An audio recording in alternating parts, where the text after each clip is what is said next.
ನಮಸ್ಕಾರ ಸ್ನೇಹಿತರೆ, ನಾನು ಅಶೋಕ್. ನೀವು ನೋಡ್ತಾ ಇದ್ದೀರಾ ಡೈಲಿ ಮಾಧ್ಯಮ. ನಾವಿವತ್ತು ಜಯನಗರದಲ್ಲಿದ್ದೀವಿ. ನಮ್ಮ ಡೈಲಿ ಮಾಧ್ಯಮಕ್ಕೆ ಇವತ್ತು ಒಬ್ಬ ವಿಶೇಷ ಅತಿಥಿ ಸಂದರ್ಶನ ಕೊಡೋರಿದ್ದಾರೆ. ಯಾರು ಅಂತ ಹೇಳ್ಬಿಡ್ತೀನಿ, ಜಾಸ್ತಿ ಕ್ಯೂರಿಯಾಸಿಟಿ ಬಿಲ್ಡ್ ಮಾಡೋಕ್ಕೆ ಹೋಗಲ್ಲ. ಕನ್ನಡದ ಖ್ಯಾತ ನಟ, ಖ್ಯಾತ ನಿರ್ದೇಶಕ ಕಾಶಿನಾಥ್ ಅವರ ಪುತ್ರ ಅಭಿಮನ್ಯು ಇವತ್ತು ನಮ್ಮ ಜೊತೆ ಇರ್ತಾರೆ. ಅವ್ರ ಮನೆಗೆ ಬಂದಿದ್ದೀವಿ. ಕಾಶಿನಾಥ್ ಸರ್ ಇದ್ದಾಗ ಈ ಮನೆಗೆ ಬಂದಿದ್ದು ನನಗಿನ್ನೂ ನೆನಪಿದೆ. ಬಹಳ ವರ್ಷಗಳ ಹಿಂದೆ ಇದೇ ಮನೆಯಲ್ಲಿ ಅವರ ಸಂದರ್ಶನ ಕೂಡ ನಾನು ಹಿಂದೆ ಖಾಸಗಿ ವಾಹಿನಿಯಲ್ಲಿ ಕೆಲಸ ಮಾಡುವಂಥ ಸಂದರ್ಭದಲ್ಲಿ ಸಂದರ್ಶನ ಮಾಡಿದೆ. ಸೊ ಅಭಿಮನ್ಯು ಬಹಳ ದಿನಗಳಿಂದ ಎಲ್ಲೂ ಕಾಣಿಸ್ಕೊಂಡಿರಲಿಲ್ಲ. ಅವರ ತಂದೆ ತೀರ್ಕೊಂಡ ನಂತರ ಕಾಣಿಸ್ಕೊಳ್ಳಿಲ್ಲ. ಈಗ ಮತ್ತೆ ಇತ್ತೀಚೆಗೆ ಅವರು ಸಿನಿಮಾ ರಂಗದಲ್ಲಿ ಮತ್ತೆ ಆ್ಯಕ್ಟಿವ್ ಆಗಿದ್ದಾರೆ, ಸಿನಿಮಾಗಳನ್ನು ಮಾಡ್ತಾ ಇದ್ದಾರೆ. ಬನ್ನಿ, ಅವರ ಪ್ಲ್ಯಾನ್ಸ್ ಏನಿದೆ, ಅವ್ರ ತಂದೆಯವ್ರ ಬಗ್ಗೆ ಮತ್ತು ಅವ್ರ ಸಿನಿಮಾ ಕನಸುಗಳ ಬಗ್ಗೆ ಒಟ್ಟಾರೆಯಾಗಿ ಅವ್ರ ಜೊತೆ ಮಾತಾಡೋಣ. ಅಭಿಮನ್ಯು ಜೊತೆ ಬನ್ನಿ.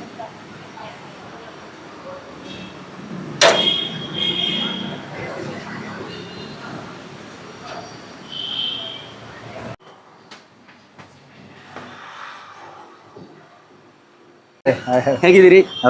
ಸೂಪರ್. Same here. ಖುಷಿಯಾಗಿದ್ದೀನಿ, ಚೆನ್ನಾಗಿದ್ದೀನಿ. ತುಂಬಾ ಖುಷಿ ಆಯ್ತು ನಿಮ್ಮನ್ನ ನೋಡಿ. ಬಹಳ ದಿನ ಆಗಿತ್ತು. ನನ್ಗೆ ನೆನಪಿರೋಂಗೆ ಬಾಜಿ ಸಿನಿಮಾ ಬಂದಾಗ ನಿಮ್ಮನ್ನ ಮಾತಾಡ್ಸಿದ್ದೆ ನಾನು. ಅಲ್ಲ, ಫಸ್ಟ್ ನಾನು ನಿಮ್ಮನ್ನ ಮಾತಾಡ್ಸಿದ್ದು. ಅದಾದ್ಮೇಲೆ ಬಹಳಷ್ಟು ಸಲ ಕ್ರಿಕೆಟ್ ಇದರಲ್ಲಿ, ರಾಜ್ ಕಪ್ ಅಲ್ಲಿ ಎಲ್ಲ ಕಡೆ ಭೇಟಿ ಆಗ್ತಿದ್ವಿ. ಇತ್ತೀಚೆಗೆ ನೀವು ಕಾಣಿಸ್ಕೊಂಡಿರ್ಲಿಲ್ಲ, ಬಟ್ ಖುಷಿ ಆಯ್ತು. ಯಾಕಂದ್ರೆ ಮತ್ತೆ ಸಿನಿಮಾಗೆ ವಾಪಸ್ ಬರ್ತಿದ್ದೀರಿ. ನಿಮ್ಮ ತಂದೆಯವರ ಲೆಗೆಸಿನ ಕಂಟಿನ್ಯೂ ಮಾಡಬೇಕು. ನನಗೆ ಅದು ಬಹಳ ಇಂಪಾರ್ಟೆಂಟ್. ಯಾಕಂದರೆ ಕಾಶಿನಾಥ್ ಸರ್ ಸಿನಿಮಾಗಳನ್ನ ನೋಡಿಕೊಂಡು ನಾವೆಲ್ಲ ಬೆಳೆದಿದ್ವಿ. ಅವ್ರ ಸಿನಿಮಾಗಳು ತುಂಬ ಇನ್ಸ್ಪೈರಿಂಗ್ ಅನ್ನುವಂಥದ್ದು. ಸೊ ಒಳ್ಳೇದಾಗಲಿ. ಬನ್ನಿ, ನಿಮ್ಮ ಸಿನಿಮಾ ಬಗ್ಗೆ ಫಸ್ಟ್ ಮಾತಾಡೋಣ. ಎಸ್, ನಾವು ಕಾಶಿನಾಥ್ ಸರ್ ಮನೆಯಲ್ಲಿದ್ದೀವಿ. ಅಭಿಮನ್ಯು ಕಾಶಿನಾಥ್ ನಮ್ಮ ಜೊತೆ ಇದ್ದಾರೆ. ಬಹಳ ದಿನ ಆದಮೇಲೆ ನಾನು ಅಭಿಮನ್ಯು ಜೊತೆ ಮಾತಾಡ್ತಾ ಇದ್ದೀನಿ. ಸರ್ ಇದ್ದಾಗ ಬರ್ತಿದ್ವಿ, ಸರ್ ಜೊತೆ ಮಾತಾಡಿದ್ವಿ. ನೋಡಿ, ಅವ್ರ ಮನೆ, ಈ ಮನೆಗೆ ಬಂದಾಗ ಒಂದು ವೈಬ್ಸ್ ಇದೆ. ತುಂಬ ಹಳೆ ಮನೆ. ಅಭಿಮನ್ಯು ಹೇಳ್ತಾ ಇದ್ರು, ಕಾಶಿನಾಥ್ ಸರ್ ತಂದೆ ಕಟ್ಟಿದ್ದು, ಅಂದರೆ ಅಭಿಮನ್ಯು ಅವ್ರ ತಾತ ಕಟ್ಟಿದ ಮನೆ ಇದು. ಸುಮಾರು 60-65 ವರ್ಷಗಳ ಮನೆ. ಇದ್ರ ಬಗ್ಗೆ ಆಮೇಲೆ ಮಾತಾಡೋಣ. Let start with Abhimanyu's cine journey. ಅಲ್ಲಿಂದ ಶುರು ಮಾಡೋಣ. ಅಭಿಮನ್ಯು, ಬಾಜಿ ಸಿನಿಮಾಯಿಂದ ನೀವು 2009 ಸಿನಿಮಾ ಇಂಡಸ್ಟ್ರಿಗೆ ಬರ್ತೀರಿ. ತುಂಬ ಏನಿತ್ತು, ಎಕ್ಸ್ಪೆಕ್ಟೇಷನ್ಸ್ ಇತ್ತು. ಮತ್ತು ಕಾಶಿನಾಥ್ ಸರ್ ಮಗ ಸಿನಿಮಾ ಇಂಡಸ್ಟ್ರಿಗೆ ಬರ್ತಿದ್ದಾರೆ ಅನ್ನುವಾಗಲೇ ಭಾಳ ದೊಡ್ಡ ಚರ್ಚೆ ಇತ್ತು. ಯಾಕಂದರೆ ನಾನು ಎಷ್ಟೋ ಸಲ ನಿಮ್ಮ ಬಗ್ಗೆ ನಾವು ಮಾತಾಡಿದ್ವಿ. ಒಂದು ಬೇರೆ ಚಾನಲಲ್ಲಿ, ಖಾಸಗಿ ಚಾನಲಲ್ಲಿ ನಾನು ಕೆಲಸ ಮಾಡುವಾಗ. ಹೇಳಿ, ಸಿನಿಮಾ ಕನಸು ಹೇಗೆ ಶುರುವಾಯಿತು? ಅಪ್ಪ ಹೇಳಿದ ಮೇಲೆ ನಟರಾದ್ರ, ಅಥವಾ ನಿಮಗೆ ಅನ್ನಿಸ್ತಾ ಎಸ್ ನಾನೊಬ್ಬ ನಟ ಆಗಬೇಕು, ಅಪ್ಪನ ಲೆಗೆಸಿ ಕಂಟಿನ್ಯೂ ಮಾಡಬೇಕು ಅಂತ? ಹೇಗೆ?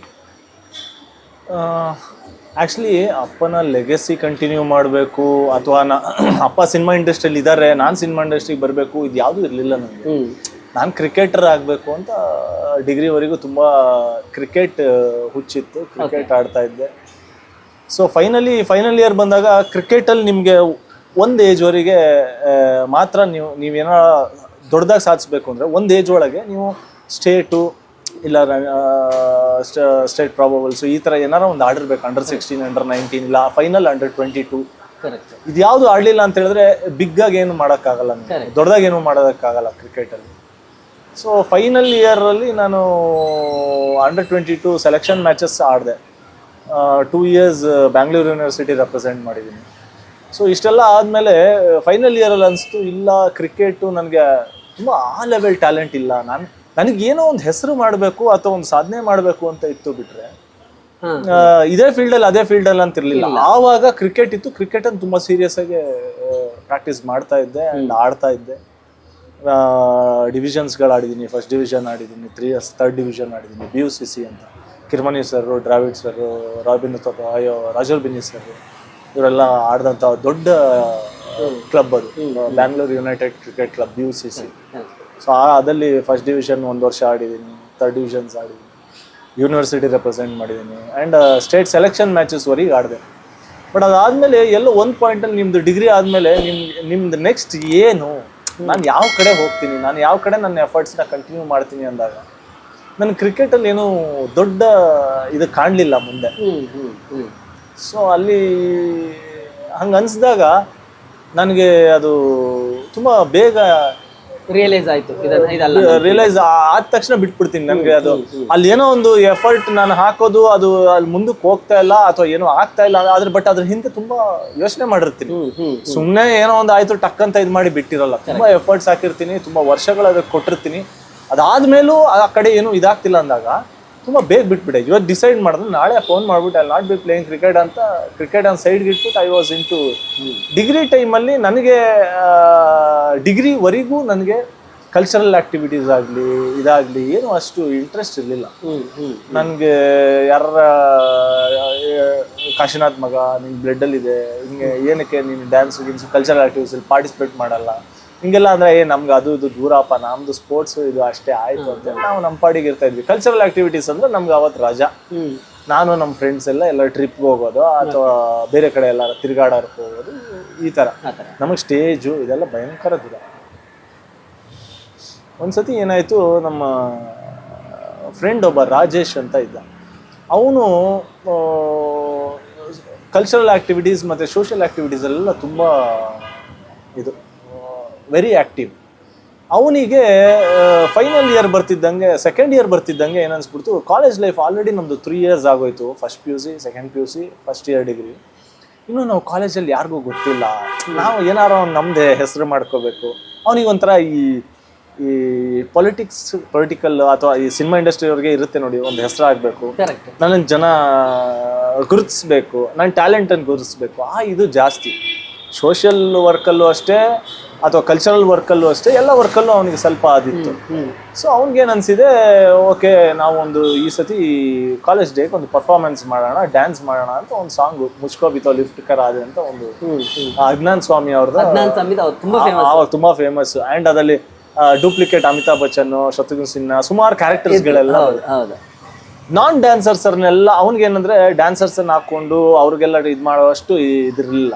ಸೊ ನಾನ್ ಡ್ಯಾನ್ಸರ್ಸ್ ಯಾರಿದ್ದಾರೆ ಇವರನ್ನ ಇಟ್ಕೊಂಡು ಒಂದು ಕಾಮಿಕಲ್ ಪ್ಲೇ ತರ ಸಾಂಗೇ ಹಂಗಿದೆ, ಪೂರ್ತಿ ಡ್ಯಾನ್ಸ್ ನಂಬರ್ ಅಲ್ಲ, ಜಸ್ಟ್ ಮಜಾ, ಆ ಡೈಲಾಗ್ಸ್ ಮಧ್ಯದಲ್ಲಿ ನಮ್ಮ ಕಾಮಿಡಿ ಕ್ಯಾರೆಕ್ಟರ್ಸ್ಗಳು ಈ ತರ ಒಂದಿಷ್ಟನ್ನೆಲ್ಲ ಹಾಕೊಂಡ್ಬಿಟ್ಟಿದ್ದಾರೆ. ಅವ್ರಿಗೆ ಅಮಿತಾಬ್ ಬಚ್ಚನ್ ಕ್ಯಾರೆಕ್ಟರ್ಗೆ ಒಬ್ರು ಬೇಕಿತ್ತು. ನಮ್ಮ ಕ್ಲಾಸಲ್ಲಿ ಹೈಟ್ ಇರೋರು ಯಾರು, ಆ ಹೈಟ್ ಇರೋರು ಯಾರು ಅಂದ ತಕ್ಷಣ ಅವ್ನಿಗೆ ಅಭಿಮನ್ಯು ಆ್ಯಂಡ್ ಅವ್ನಿಗೆ ಕಾಶಿನಾಥ್ ಮಗ ಬ್ಲಡ್ಡಲ್ಲೇ ಇದೆ ಅವನಿಗೆ ಅಂತ ಹೇಳ್ಬಿಟ್ಟು ಪೂರ್ತಿ ಗ್ಯಾಂಗ್ ಎಲ್ಲ ರೆಡಿ ಮಾಡ್ಕೊಂಡು ನನ್ನ ಹತ್ರ ನನ್ನನ್ನು ಕನ್ವಿನ್ಸ್ ಮಾಡೋದಕ್ಕೆ ಬಂದ್ಬಿಟ್ರು. ಆವತ್ತು ಸ್ಪೋರ್ಟ್ಸ್ ಡೇ ಆ್ಯಕ್ಚುಲಿ ಇಲ್ಲಿ ಜಯನಗರ್ 3rd ಬ್ಲಾಕ್ ಸ್ಟೇಡಿಯಮಲ್ಲಿ ಸ್ಪೋರ್ಟ್ಸ್ ಫುಲ್ ಆ್ಯಕ್ಟಿವ್ ಆಗಿ ನಾವು ಮಾಡ್ತಾ ಇದ್ವಿ. ಸೊ ಅಲ್ಲಿ ಬಂದ್ಬಿಟ್ಟು ಫ್ರೆಂಡ್ಸ್ ಎಲ್ಲ ಕನ್ವಿನ್ಸ್ ಮಾಡೋದಕ್ಕೆ ಹಿಂಗೆ ಇದು ಮಾಡಬೇಕು ಅಂತಿದ್ವಿ, ಒಂದು ಡ್ಯಾನ್ಸ್ ಪ್ರೋಗ್ರಾಮ್ ಕೊಡೋಣ. ಅಮಿತಾಬ್ ಬಚ್ಚನ್ ಏನು ಡ್ಯಾನ್ಸೇ ಇಲ್ಲ, ಜಸ್ಟ್ ಸುಮ್ಮನೆ ಹಿಂಗೆ ಅನ್ನೋದು. ಅಮಿತಾಬ್ ಬಚ್ಚನ್ ಸರ್ ಜಸ್ಟ್ ಆಯ್ತು. ನನಗೆ ಅಷ್ಟು ಕೇಳಿನೇ ಫುಲ್ ಬೆವರ್ತಿ ಇಳ್ತೋಯ್ತು. ಯಾಕಂದ್ರೆ ಯಾವತ್ತೂ ಒಂದ್ ದಿವಸ ಡ್ಯಾನ್ಸ್ ಮಾಡ್ದವನಲ್ಲ, ಕಲ್ಚರಲ್ ಆಕ್ಟಿವಿಟಿ ಸ್ಟೇಜ್ ಹತ್ತದವನಲ್ಲ. ಏನ್ ಇವ್ರು ಹಿಂಗಂತ ಇದಾರಲ್ಲ, ನನ್ಗೆ ಅವೆಲ್ಲ ಆಗಲ್ಲ ಗುರು, ನೀವು ಏನ್ ಮಾಡ್ತೀರೋ ಮಾಡ್ಕೊಳ್ಳಿ, ನಿಮ್ಗೆ ಏನು ಸಪೋರ್ಟ್ ಬೇಕು ನಾನು ಮಾಡ್ತೀನಿ, ಸ್ಪೋರ್ಟ್ಸ್ ಬಿಟ್ಟು ನನಗೆ ಇದಕ್ಕೆಲ್ಲ ಎಳಿರೇಬೇಡಿ ಅಂತ ನಾನು ಕನ್ವಿನ್ಸ್ ಮಾಡಿ ತುಂಬ ಕ್ಲೋಸ್ ಫ್ರೆಂಡ್ಸ್ ಸರ್ಕಲ್ಸ್ ಎಲ್ಲ ಸೇರಿಬಿಟ್ಟಿದ್ರು. ಕನ್ವಿನ್ಸ್ ಮಾಡಿ ಕೊನೆಗೆ ಅವತ್ತು ನಾನು ಅವ್ರಿಗೆ ಓಕೆ ಅನ್ನಲಿಲ್ಲ. ಮನೆಗೆ ಬಂದ್ಬಿಟ್ಟು ಹಿಂಗೆ ಫ್ರೆಂಡ್ಸ್ ಎಲ್ಲ ಒತ್ತಾಯ ಮಾಡ್ತಿದ್ದಾರೆ, ಮಾಡೋ ಅಂದ್ರೆ ಅಪ್ಪ. ಏನಪ್ಪ ಹಿಂಗೆ ಅಂದ್ಬಿಟ್ರಲ್ಲ, ಮಾಡೋ ಆಯ್ತು ನೋಡೋಣ, ನೆಕ್ಸ್ಟ್ ದಿವಸ ಹೋಗಿ ಒಂಥರ 50-50 ನೋಡೋಣಪ್ಪ, ಟ್ರೈ ಮಾಡ್ತೀನಿ. ಫ್ರೆಂಡ್ಸ್ ಅಲ್ವಾ, ಬೇರೆಯವ್ರಾಗಿದ್ದರೆ ಒಂದೇ ಸತಿ ಇಲ್ಲ ಕ್ಲೋಸ್ ಫ್ರೆಂಡ್ಸು, ಆಯಿತು ನೋಡೋಣ ಟ್ರೈ ಮಾಡ್ತೀನಪ್ಪ ಅಂತ ಹೇಳ್ಬಿಟ್ಟು ಸುಮ್ಮನೆ ಚೆನ್ನಾಗಿ ಬರಲ್ಲ. ಕೊನೆಗೆ ಹೈಟು, ಆ ಕಾಸ್ಟ್ಯೂಮ್, ಒಂದು jacket, leather bell bottom pant ಅದು ಇದು ಕೊಟ್ಟು ಸ್ವಲ್ಪ ಈ ಸ್ಟೆಪ್ಪನ್ನೇ ಹತ್ತತ್ರ ಒಂದು 15 ದಿವಸ ತೊಗೊಂಡಿದ್ದೀನಿ ಕಲಿಯೋದಕ್ಕೆ, ಅಷ್ಟು ಇದರಲ್ಲಿ ಇದ್ದವನು. ಸೊ ಅಲ್ಲಿ ಒಂದು ಹುಚ್ಚು ಸ್ಟಾರ್ಟ್ ಆಯಿತು. ಅದು ಆ್ಯಕ್ಚುಲಿ ಕ್ಯಾಸೆಟ್ ಪ್ರಾಬ್ಲಮ್ ಇಂದ ಸೂಪರ್ ಡೂಪರ್ ಫ್ಲಾಪ್ ಆಯಿತು ಶೋ, ಡ್ಯಾನ್ಸ್ ಮಾಡೋದಕ್ಕಾಗಿಲ್ಲ. ಆ ರಿಜೆಕ್ಷನ್ನು ನಮ್ಮ ಇಡೀ ಗ್ಯಾಂಗಿಗೆ ನೆಕ್ಸ್ಟ್ ವರ್ಷ ನಾವು ಚೆನ್ನಾಗಿ ಮಾಡಿ ಒಂದು ಒಳ್ಳೆ ಪರ್ಫಾರ್ಮೆನ್ಸ್ ಕೊಡಲೇಬೇಕು ಅಂತ ಒಂದು ಹಠ ಬಂತು. ಸೊ ಅಲ್ಲಿ ಇರೋರೆಲ್ಲರೂ ಒಂದು ಲೆವೆಲ್ ಡ್ಯಾನ್ಸ್ ಮಾಡ್ತಿದ್ರಲ್ಲ, ನಾನೇ ತುಂಬ ವೀಕ್ ಇದ್ನಲ್ಲ. ಸೊ ಹೌದು, ಯಾಕೆ ಇದಕ್ಕೋಸ್ಕರ ಅಂತೇಳಿ ಸಮ್ಮರ್ ಇದರಲ್ಲಿ ಒಬ್ರು ಚಂದ್ರಮೋಹನ್ ಅಂತ ನಮ್ಮ ಡ್ಯಾನ್ಸ್ ಅವ್ರ ಪರಿಚಯ ಆಯಿತು. ಇದಾಯಿತು, ಯಾಕೆ ಡ್ಯಾನ್ಸ್ ಇದು ಮಾಡಬಾರ್ದು, ಒಂದು 2 months ಕೋರ್ಸ್ ತೊಗೊಳ್ಳೋಣ ಅಂತ ಅಲ್ಲಿ ತೊಗೊಂಡೆ. ನಾನು ಈ ಸ್ಪೋರ್ಟ್ಸು, ಯೋಗ ಇದೆಲ್ಲ ಇದ್ದಿದ್ದರಿಂದ ಸ್ವಲ್ಪ ಡ್ಯಾನ್ಸು ಕಲಿಯೋದಕ್ಕೆ ಕಷ್ಟ ಆದ್ರೂ ಬಾಡಿ ವೈಸ್ ಸ್ವಲ್ಪ ಚೆನ್ನಾಗಿ ಸಪೋರ್ಟ್ ಮಾಡ್ತೀನಿ. ಸೊ ಆ ಡ್ಯಾನ್ಸ್ ಮಾಡಿದೆ, ಅಲ್ಲಿ ಕಲ್ತಿದ್ದು ಒಂದು song next year solo performance ಕೊಟ್ಟೆ, ಅಲ್ಲಿ ಫಸ್ಟ್ ಪ್ಲೇಸ್ ತೊಗೊಂಡೆ. ಸೊ ಅಲ್ಲಿಂದ ಇದು ಆವಲ್ಲೂ ಸಿನಿಮಾಗೆ ಬರ್ತೀನಿ ಅಂತ ಅನ್ಕೊಂಡಿಲ್ಲ, ಡ್ಯಾನ್ಸ್ ಓಕೆ ಇದು ಮಾಡ್ತೀನಿ, ಓಕೆ ಇದೊಂದು ನನ್ಗೆ ಇಷ್ಟವಾದ ಇದು. ಆ್ಯಂಡ್ ಆವಾಗ ತುಂಬ ಡ್ಯಾನ್ಸ್ಗಳು ಸ್ಟಾರ್ಟ್ ಆಯಿತು, ಬೇರೆ ಬೇರೆ ಫೆಸ್ಟ್ಗಳಿಗೆಲ್ಲ ಹೋದ್ವಿ, ಬೇರೆ ಬೇರೆ ಡ್ಯಾನ್ಸ್ ಮಾಡಿದ್ವಿ, ಇದು ಮಾಡಿದ್ವಿ. ಹಾಗೆ ನಮ್ದು ಇನ್ನೊಂದು ಫ್ರೆಂಡ್ಸ್ ಗ್ರೂಪ್ ಇತ್ತು, ಅವ್ರು ಮ್ಯಾಡ್ ಆ್ಯಡ್ಸ್ ಮಾಡೋರು, ಅದು ಸಖತ್ ಮಜಾ ಇರುತ್ತೆ ಮ್ಯಾಡ್ ಆ್ಯಡ್ಸ್. ಸೊ ಮ್ಯಾಡ್ ಆ್ಯಡ್ಸಿಗೆ ಸೇರಿದೆ, ಅದು ಹುಚ್ಚು ಸ್ಟಾರ್ಟ್ ಆಯಿತು. ಸೊ ಇದು ಮಾಡ್ತಾ ಇದ್ದೆ, ಒಂದು ಸೈಡಲ್ಲಿ ಇದು ನಡೀತಾ ಇತ್ತು, ಇನ್ನೊಂದು ಸೈಡಲ್ಲಿ ಫೈನಲ್ ಇಯರ್ ಕ್ರಿಕೆಟ್ ಏನು ಅಂತ ಅಂದಾಗ ಕ್ರಿಕೆಟ್ ಕಡೆ ನಂಗೆ ಇದು ಅನಿಸ್ಲಿಲ್ಲ. ಫೈನಲ್ ಇಯರ್ ಆದ್ಮೇಲೆ ಓಕೆ ಸ್ಟಡೀಸ್ ಕಡೆ ನೋಡೋಣ ಅಂತ ಹೇಳಿದ್ರೆ ನಾವು 40-45 ತಗೊಂಡು ಪಾಸ್ ಆದವು. ಬಟ್ ಯಾವ್ದು ಬ್ಯಾಗ್ ಗೀಕ್ ಇಟ್ಕೊಂತಿಲ್ಲ, ಯಾಕಂದ್ರೆ ನನ್ನ ಫ್ರೆಂಡ್ ಸರ್ಕಲ್ ಹಂಗಿತ್ತು, ಎಲ್ಲರೂ 70, 80, 90 ಈ ಕೆಟಗರಿ ಅವರೇ ನನ್ನ ಫ್ರೆಂಡ್ ಸರ್ಕಲ್ ಪೂರ್ತಿ. ಅದ್ರಲ್ಲಿ ನಾನು ಒಬ್ಬನೇ ತುಂಬಾ ಆವರೇಜ್ ಸ್ಟೂಡೆಂಟ್. ಸೊ ಅವರೆಲ್ಲರ ಹೆಲ್ಪ್ ಇಂದ ಯಾವ ವರ್ಷನೂ ಬ್ಯಾಕ್ ಇಟ್ಕೊಂಡಿಲ್ಲ. ಇದು ನಮ್ಮ ಅಮ್ಮಂಗೆ ಏನ್ ಕಾನ್ಫಿಡೆನ್ಸು, ಅವರೆಲ್ಲ MBA ಗೆ ಹೋಗ್ತಾರೆ, ನಮ್ಮ ಅಮ್ಮಂಗೆ ಏನ್ ಕಾನ್ಫಿಡೆನ್ಸು, ನೀನು ಅವ್ರ ಜೊತೆ ಹೋದ್ರೆ MBA ಮಾಡು, MBA ಮಾಡಿದ್ರೆ ಅಟ್ಲೀಸ್ಟ್ ಅವ್ರ ಜೊತೆ ಇರೋದ್ರಿಂದ ನೀನು ಏನೋ ಮಾಡ್ತೀಯ MBA. ನಾನು ಲೆಕ್ಕ ಹಾಕಿದೆ MBA, ಓಕೆ ನಾನು ಅವ್ರ ಜೊತೆ ಸೇರಿದ್ರು, ಪಾಸ್ ಆಗೋ ಒಂದು 50 ತಗೊಂಡು ಪಾಸ್ ಆಗಿ MBA ಡೊನೇಷನ್ ಶೀಟ್ ಕೇಳಿದಾಗ ಆವಾಗಲೇ 15 ಲಕ್ಷ 15 ಲಕ್ಷ ಕೊಟ್ಟು ನಾನು ಇದೆಲ್ಲ ಮಾಡಿ ಆ 15 ಲಕ್ಷ ನಾನು ದುಡಿಯೋದು ಯಾವಾಗ, 40-50-45 ತಗೊಂಡು ಅಂತ ಅನಿಸ್ತು. ಇಲ್ಲ ಇದು ನಮ್ಗಲ್ಲ ಅಂತೇಳಿ ಆಗ ಈ ಡ್ಯಾನ್ಸು ಇದೆಲ್ಲ ಆದ್ಮೇಲೆ ಸ್ಟಂಟ್ ಕ್ಲಾಸ್ ಸೇರಿದೆ. ಸ್ಟಂಟ್ ಕ್ಲಾಸಲ್ಲೂ ಸ್ವಲ್ಪ ಪಾಸಿಟಿವ್ ರೆಸ್ಪಾನ್ಸ್ ಬಂತು, ಚೆನ್ನಾಗಿ ಮಾಡ್ತಾನೆ. ಸೊ ಅದಾದ್ಮೇಲೇನೂ ನಾನು ಸಿನಿಮಾಗೆ ಬರಬೇಕು ಅಂತ ಇರಲಿಲ್ಲ, ಬಟ್ ಈ ಕಡೆ ಒಂದು ಪ್ರಯತ್ನ ಮಾಡ್ಬೋದು ಅಂತ ಒಂದ್ಸತಿ ಅಪ್ಪನ ಹತ್ರ ಮಾತಾಡಿದಾಗ ನನಗೆ ಬಟ್ ನಾನು ಏನು ಮಾಡ್ತೀನಿ ಅನ್ನೋದು ನಂಗೆ ಗೊತ್ತಿರಲಿಲ್ಲ. ಸೊ ಅದನ್ನ ತಿಳ್ಕೊಳ್ಳೋದಕ್ಕೋಸ್ಕರ ಅಭಿನಯ ತರಂಗ ಸೇರಿದೆ. ಅಭಿನಯ ತರಂಗ 1 ವರ್ಷ, ಅದು ಡಿಪ್ಲೊಮಾ ಕೋರ್ಸ್ ತರ ಮಾಡ್ತಾರೆ. ಸೊ ಅದು ಸೇರಿದೆ, ಅಂದ್ರೆ ಅಲ್ಲಿ ಇಂಥವ್ರ ಮಗ ಅಂತ ಹೇಳ್ದೆ ಸೇರಿದೆ. ನೀವು ಹೇಳಿರ್ಲಿಲ್ಲ ಕಾಶಿನಾಥ್ ಮಗ ಅಂತ 1 ವರ್ಷ ಇದಾಗ, ಯಾಕಂದ್ರೆ ಅಲ್ಲಿ ಒಬ್ಬ ಸ್ಟೂಡೆಂಟ್ ಆಗಿ ಹೋದಾಗ ನಾವು ಇಂಟರ್ವ್ಯೂ ಅಟೆಂಡ್ ಮಾಡಿದಾಗ ಅಲ್ಲೇ ಹೇಳ್ಬಿಡ್ತಾರೆ, ನೀವು ಒಂದು ಕಸ ಗುಡಿಸೋದಿಂದ ಹಿಡಿದು ಎಲ್ಲ ನಿಮ್ಮ ಪ್ರಾಪರ್ಟೀಸನ್ನು ಮಾಡೋದಿಂದ ಹಿಡಿದು ನಾಟಕ ಮಾಡೋದಿಂದ ಹಿಡಿದು ಅದನ್ನ ಮತ್ತೆ ಎಲ್ಲ ಗುಡಿಸೋದವರಿಗೂ ಕ್ಲೀನ್ ಮಾಡಿ ಚೊಕ್ಕ ಮಾಡಿ ಮತ್ತೆ ಸ್ಟೇಜನ್ನು ಇದು ಮಾಡೋವರೆಗೂ ನಾವೇ ಮಾಡ್ಬೇಕು. ಕಾಶಿನಾಥ್ ಮಗ ಅಂದಾಗ ಅಂಥದ್ದನ್ನ ಒಂದು ಮಾಡೋದಕ್ಕೂ ಕಷ್ಟ ಆಗುತ್ತೆ, ಇನ್ನೊಬ್ರಿಗೆ ಹೇಳೋದಕ್ಕೂ ಕಷ್ಟ ಆಗುತ್ತೆ, ಅಂಡ್ ನಾವು ಕಲಿಯಕ್ಕಾಗಲ್ಲ, ಮತ್ತೆ ನಮ್ಗೆ ಸಿಗುವಂತ ಫ್ರೆಂಡ್ಸು ಅಭಿಮನ್ಯುಗಾಗಲ್ಲ ಫ್ರೆಂಡ್ಸ್. ಕಾಶಿನಾಥ್ ಮಗ ಬೇರೆ ಎಕ್ಸ್ಪೆಕ್ಟ್ ಮಾಡಕ್ ಶುರು ಮಾಡ್ತಾರೆ. ಮತ್ತೆ ನಾವೇನಾದ್ರು ಚಿಕ್ಕ ಪುಟ್ಟ ತಪ್ಪು ಮಾಡಿದ್ರೆ ಅದನ್ನ ಹೇಳೋಕ್ ಹೋಗಲ್ಲ. ಇಂಥವ್ರ ಮಗ ಅವ್ನಿಗೆಲ್ಲ ಗೊತ್ತಿರುತ್ತೆ, ನಮ್ಗೆ ಏನಕ್ಕೆ ಸುಮ್ಮನೆ ಅವೆಲ್ಲ ಹೇಳೋದು. ನಮ್ ತಪ್ಪುಗಳೇ ನಮ್ಗೆ ಗೊತ್ತಾಗ್ಲಿಲ್ಲ ಅಂದ್ರೆ ನಾವು ತಿದ್ಕೊಳ್ಳೋದು ಹೆಂಗೆ? ಸೊ ಇದ್ರ ಮೇಲೆ ಹೇಳಿರಲಿಲ್ಲ. ಸೊ ಆ ಅಭಿನಯ ತರಂಗ ಆದ್ಮೇಲೆ ನಾನು ಫೈನಲಿ ಇಲ್ಲ ಆಕ್ಟಿಂಗಲ್ಲಿ ನನಗೆ ಏನೋ ಇದೆ, ನಾನು ಈ ಕಡೆ ಏನೋ ಮಾಡಬಲ್ಲೆ ಅನ್ನೋ ಒಂದು ಕಾನ್ಫಿಡೆನ್ಸ್ ನನಗೆ ಬರುತ್ತೆ. ಅಲ್ಲಿಂದ ಬಾಜಿ ಸ್ಟಾರ್ಟ್ ಶುರುವಾಗ. ಅಭಿ ಅವರೇ, ನಿಮ್ಮ ಸ್ಕೂಲ್ ಡೇಸ್ ಹೇಗಿತ್ತು? ಅಂದರೆ ನಾನು ಹೇಳೋದು, ನೀವು ಚಿಕ್ಕ ವಯಸ್ಸಲ್ಲಿದ್ದಾಗ ಈಗ ನಿಮ್ಮ ತಂದೆ ತುಂಬ ಫೇಮಸ್ ಡೈರೆಕ್ಟರ್, ಆ್ಯಕ್ಟರ್, ಅವ್ರ ಗರಡಿಯಲ್ಲಿ ಎಂತೆಂಥವ್ರು ಬಂದಿದ್ದಾರೆ ಅಂತ ಎಲ್ರಿಗೂ ಗೊತ್ತು. ಉಪೇಂದ್ರ, ಮನೋಹರ್, ಸುನಿಲ್ ಕುಮಾರ್ ದೇಸಾಯಿ ಅವರಿಂದ ದೊಡ್ಡ ಕನ್ನಡ ಚಿತ್ರರಂಗದಲ್ಲಿ ಎಲ್ಲ ಬೆಂಚ್ ಮಾರ್ಕ್ ಕ್ರಿಯೇಟ್ ಮಾಡಿರೋಂಥವ್ರು. ನಿಮ್ಮ ಸ್ಕೂಲ್ ಡೇಸು ಹೇಗಿತ್ತು? ಅಪ್ಪಾಜಿ ಸಿನಿಮಾ ಆ್ಯಕ್ಟ್ರು ಸ್ಕೂಲ್ಗಳಲ್ಲಿ ಅಥವಾ ನೀವು ಕಾಲೇಜ್ಗೆ ಹೋಗುವಾಗ ಹೇಗೆ ರೆಸ್ಪಾನ್ಸ್? ಸುಮಾರು ಕಡೆ ಸ್ಕೂಲ್ ಲೈಫು, ಕಾಲೇಜ್ ಲೈಫ್ ಎಲ್ಲ ಕಡೆ ಎಷ್ಟೋ ಕಡೆ ಅಪ್ಪ ನಾನು ಇಂಥವ್ರ ಮಗ ಅಂತ ಹೇಳಿ ಸೇರಿಸ್ತಿರ್ಲಿಲ್ಲ. ಓಕೆ, ನಾರ್ಮಲ್ ನಮ್ದೇನಂದ್ರೆ ಇಲ್ಲಿ ಒಟ್ಟು ಕುಟುಂಬ 15 ಜನ ಇದ್ದವ್ರು. ಸೊ ಹೌದು, ನಮ್ಮ ದೊಡ್ಡಪ್ಪ, ನಮ್ಮ 3-4 ಜನ ಚಿಕ್ಕಪ್ಪಂದ್ರು, ನಮ್ಮ ಅಪ್ಪ. ಸೊ ಎಲ್ಲರಿಗೂ ಒಂದು ಗಂಡು ಹೆಣ್ಣು. ಸೊ ಎವ್ರಿ ಏಜ್ ಗ್ರೂಪ್ರವರು ಸ್ಕೂಲಿಗೆ ಇಲ್ಲೇ ಕೆಳಗಡೆ ಗುಡ್ಶಪಡ್ ಸ್ಕೂಲ್ ಅಂತ 1 ಕಿಲೋಮೀಟರ್ ಇಲ್ಲಿ. ಸೊ ಇದ್ದಾಗ ಆಲ್ಮೋಸ್ಟ್ ನಮ್ ದೊಡ್ಡಪ್ಪನೇ ಎಲ್ಲರನ್ನೂ ಸ್ಕೂಲಿಗೆ ಸೇರಿಸ್ತಾ ಇದ್ದಿದ್ದು, ಎಲ್ಲ ಇದ್ ಮಾಡ್ತಾ ಇದ್ದಿದ್ದು. ಅವ್ರು ಸೇರ್ಸ್ಬೇಕಾರೆ ಅಥವಾ ಬಿಡ್ಬೇಕಾರೆ ತಂದೆಯವ್ರ ಅಣ್ಣ. ಹೌದು. ಸೊ ಅವ್ರು ಕರ್ಕೊಂಡು ಹೋಗಿ ಸೇರಿಸ್ಬಿಟ್ಟು, ಸೊ ನಾನು, ನಮ್ಮ ಅಣ್ಣ, ನಮ್ಮ ಅಕ್ಕ, ನಮ್ಮ ಚಿಕ್ಕ ತಂಗಿರು ಎಲ್ಲರೂ ಅವ್ರ ಜೊತೆ ನಾನು ಹೋಗಿ ಮಧ್ಯದಲ್ಲಿ ಸೇರ್ದೆ ಅಷ್ಟೇ ಬಿಟ್ರೆ. ಸೊ ಇಂಥವ್ರ ಮಗ ಅಪ್ಪ ಹೋಗಿ ಸೇರ್ಸು, ಅಪ್ಪ ಅದೆಲ್ಲ ಮಾಡ್ತಿರಲ್ಲ ಅವ್ರ ಸಿನಿಮಾಗಿನ. ಸೊ ಸುಮಾರು ಜನಕ್ಕೆ ಸ್ಟಾರ್ಟಿಂಗ್ ಸ್ಕೂಲಲ್ಲೂ ಆಗಲಿ ಕಾಲೇಜಲ್ಲಾಗಲಿ ಇಂಥವ್ರ ಮಗ ಅಂತ ಗೊತ್ತಿರಲಿಲ್ಲ. ಗೊತ್ತಾದ್ಮೇಲೆ ಎಲ್ಲ ಕೇಳೋರು, ಏನೋ ನೀನು ಸಿನಿಮಾನ ಹಂಗೆ ಹಿಂಗೆ ಅಂತ ಇದು ಮಾಡೋರು ಅಷ್ಟೇ ಬಿಟ್ರೆ. ಸುಮಾರು ಕಡೆ ಅಪ್ಪ ಪರ್ಸನಲ್ ಲೈಫ್ನ ತುಂಬ ಪರ್ಸನಲ್ ಆಗಿ ಇಟ್ಟವರು, ಪ್ರೊಫೆಷನಲ್ ಲೈಫ್ನ ಪ್ರೊಫೆಷನಲ್ ಆಗಿ ಇದು ಮಾಡಿದವರು. ಸೊ ಆ ಡಿಫ್ರೆನ್ಸ್ ಅವರು ಮಾಡಿದ್ರಿಂದ ನಮಗೆ ತುಂಬ ಕಡೆ ಅದು ಅಷ್ಟು ಇದಾಗಲಿಲ್ಲ. ಆಮೇಲೆ ಗೊತ್ತಾದಾಗ ಕೇಳೋರು, ಸಿನಿಮಾ ನೀನು ಸಿನಿಮಾಗೆ ಹೋಗ್ತೀಯಾ, ಹಿಂಗೆ ಹೋಗ್ತೀಯಾ, ಹಂಗೆ ಹೋಗ್ತೀಯ. ನಾವು ಅವಾಗ ಇನ್ನು ಚಿಕ್ಕವರು, ಸಿನಿಮಾ ಅಂದರೆ ಅಲ್ಲಿ ಹೀರೋಯಿನ್ನು ಹಂಗೆ ಹಿಂಗೆ ಮಾತಾಡಿಸೋರು, ಅದನ್ನು ರೇಗಿಸ್ಕೊಂಡೇ ಮಾತಾಡ್ಸೋರು. ಏನೋ ನಿನಗೂ ಹೀರೋಯಿನು, ನೀನು ಸಿನಿಮಾ ಮಾಡ್ತೀಯಾ, ಹಂಗೆ ಹಿಂಗೆ ಅಂತ, ಹೀರೋಯಿನ್ ಜೊತೆ ಎಲ್ಲ ಡ್ಯಾನ್ಸ್ ಮಾಡ್ತೀಯ, ಹಿಂಗೆ ನಮ್ಗೆ ಅವಾಗ ಏನು ನಾವು ಅದಕ್ಕೆಲ್ಲ ಮಾಡಲ್ಲ, ನಮಗೆ ಅದೆಲ್ಲ ಇಲ್ಲ, ನಮ್ದು ಕ್ರಿಕೆಟು ಸ್ಪೋರ್ಟ್ಸು ಅಂತೆಲ್ಲ ಇದು ಮಾಡ್ತಾರೆ. ಸೊ ಆ ರೇಗ್ಸೋದು ಇದು ಮಾಡೋದು ಕಾಶಿನಾಥ್ ಅವ್ರ ಮಗ ಆಗಿ ಇದ್ದೇ ಇತ್ತು. ಅದನ್ನು ನಾನು ಇದು ಮಾಡೋದಕ್ಕಾಗಲ್ಲ. ಒಂದು ಏಜ್ ಆದಮೇಲೆ ಅದನ್ನು ತುಂಬ ಇದಾಗಿ ತೊಗೊತಾ ಇದ್ದೆ ನಾನು. ಬಾಜಿ ಸಿನಿಮಾ ಶುರುವಾಗುತ್ತೆ 2009ರಲ್ಲಿ.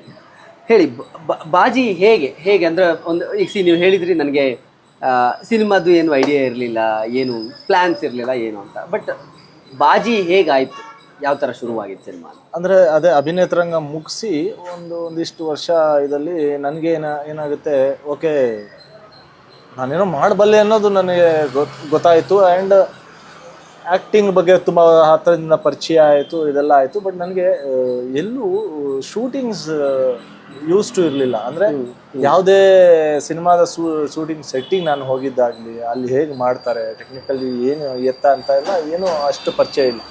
ಅಭಿನೇತರಂಗದಲ್ಲೇ ಫಸ್ಟು ಆ್ಯಕ್ಚುಲಿ 2 months ಕೋರ್ಸ್ ಮಾಡ್ತಾರೆ, ಫ್ರೇಮ್ ಅಂತ. ಸೊ ಆ ಫ್ರೇಮು ಮಾಡಿದ್ದೆ ಅಭಿನೇತರಂಗದಲ್ಲಿ. ಸೊ ಅಲ್ಲಿ ಒಂದಿಷ್ಟು ಆರ್ಟಿಸ್ಟ್ಗಳು, ಟೆಕ್ನಿಷಿಯನ್ಸ್ಗಳು and dance master, stunt master ಇವರೆಲ್ಲ ಬಂದು ಒಂದು ಸುಮ್ಮನೆ ತಲೆಗೆ ಒಂದು ಹುಳ ಬಿಡೋದು ಅಂತಾರಲ್ಲ, ಆ ಥರ ಒಂದು ಹಿಂಗೆ ಮಾಡ್ತಾರೆ, ಹಿಂಗೆ ಮಾಡ್ತಾರೆ. ಆ ಹುಳ ಕೊರಿತಾ ಇತ್ತು, ನಾಟಕಗಳೆಲ್ಲ ಆಯಿತು, ಇದಾಯಿತು. ಇನ್ನೇನು ನಂದು ಅಭಿನೇತರಂಗ ಮುಗಿಬೇಕಾದ್ರೆ ಅಪ್ಪ ಒಂದು ಸಿನಿಮಾ ಅಪ್ಪಚ್ಚಿ ಅಂತ ಡೈರೆಕ್ಟ್ ಮಾಡ್ತಾರೆ. ಸೊ ಅದರಲ್ಲಿ ಫ್ರಮ್ ಸ್ಕ್ರ್ಯಾಚ್ ಒಂದು ಲೈನ್ ಕ್ರಿಯೇಟ್ ಆಗೋದ್ರಿಂದ ಡೈರೆಕ್ಷನ್ ಡಿಪಾರ್ಟ್ಮೆಂಟ್ ಆಗಲಿ, ಆರ್ಟ್ ಡಿಪಾರ್ಟ್ಮೆಂಟ್ ಆಗಲಿ, ಕಾಸ್ಟ್ಯೂಮ್ ಆಗಲಿ, ಪ್ರೊಡಕ್ಷನ್ ಆಗಲಿ, ಎಲ್ಲ ಡಿಪಾರ್ಟ್ಮೆಂಟಲ್ಲೂ ವರ್ಕ್ ಮಾಡಿದೆ.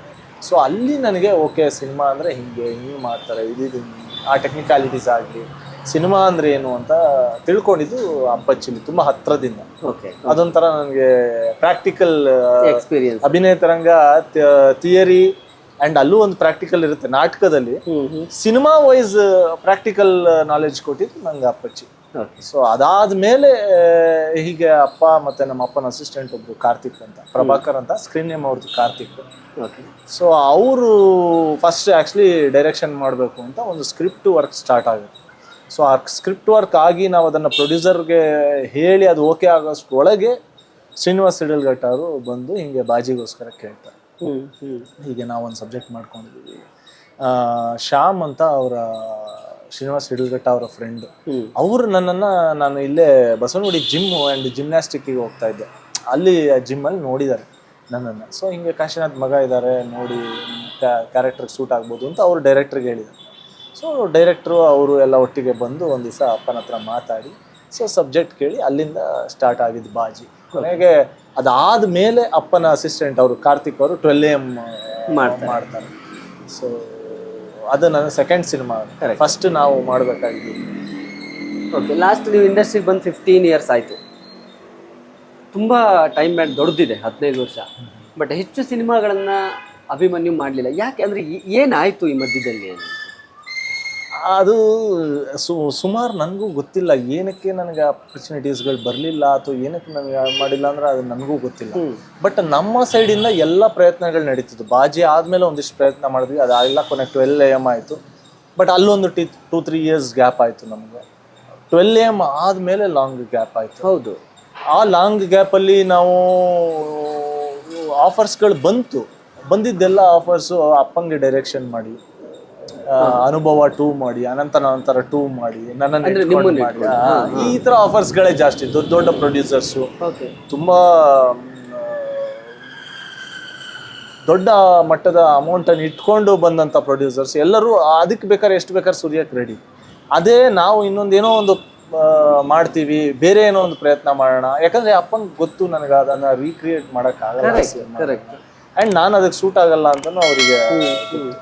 ಸೊ ಹೀಗಿದ್ದಾಗ ನಾವು ಇನ್ನೊಂದೇನೋ ಮಾಡೋಣ ಅಂದಾಗ ನಮ್ಗೆ ಸಪೋರ್ಟ್ ಸಿಗಲಿಲ್ಲ. ಅದು ಒಂದಿಷ್ಟು ಪ್ರಯತ್ನನೇ ಒಂದು 5-6 years ನಮಗೆ ಹಂಗೆ ಇದಾಗೋದು. ಸ್ಕ್ರಿಪ್ಟ್ ಮಾಡು, ಅದು ಇದಾಯಿತು, ಇನ್ನೊಬ್ರು ಸಿಗಲಿಲ್ಲ, ಮತ್ತು ಇನ್ನೊಬ್ರು ಯಾರೋ ಸಿಕ್ಕಿದ್ರು.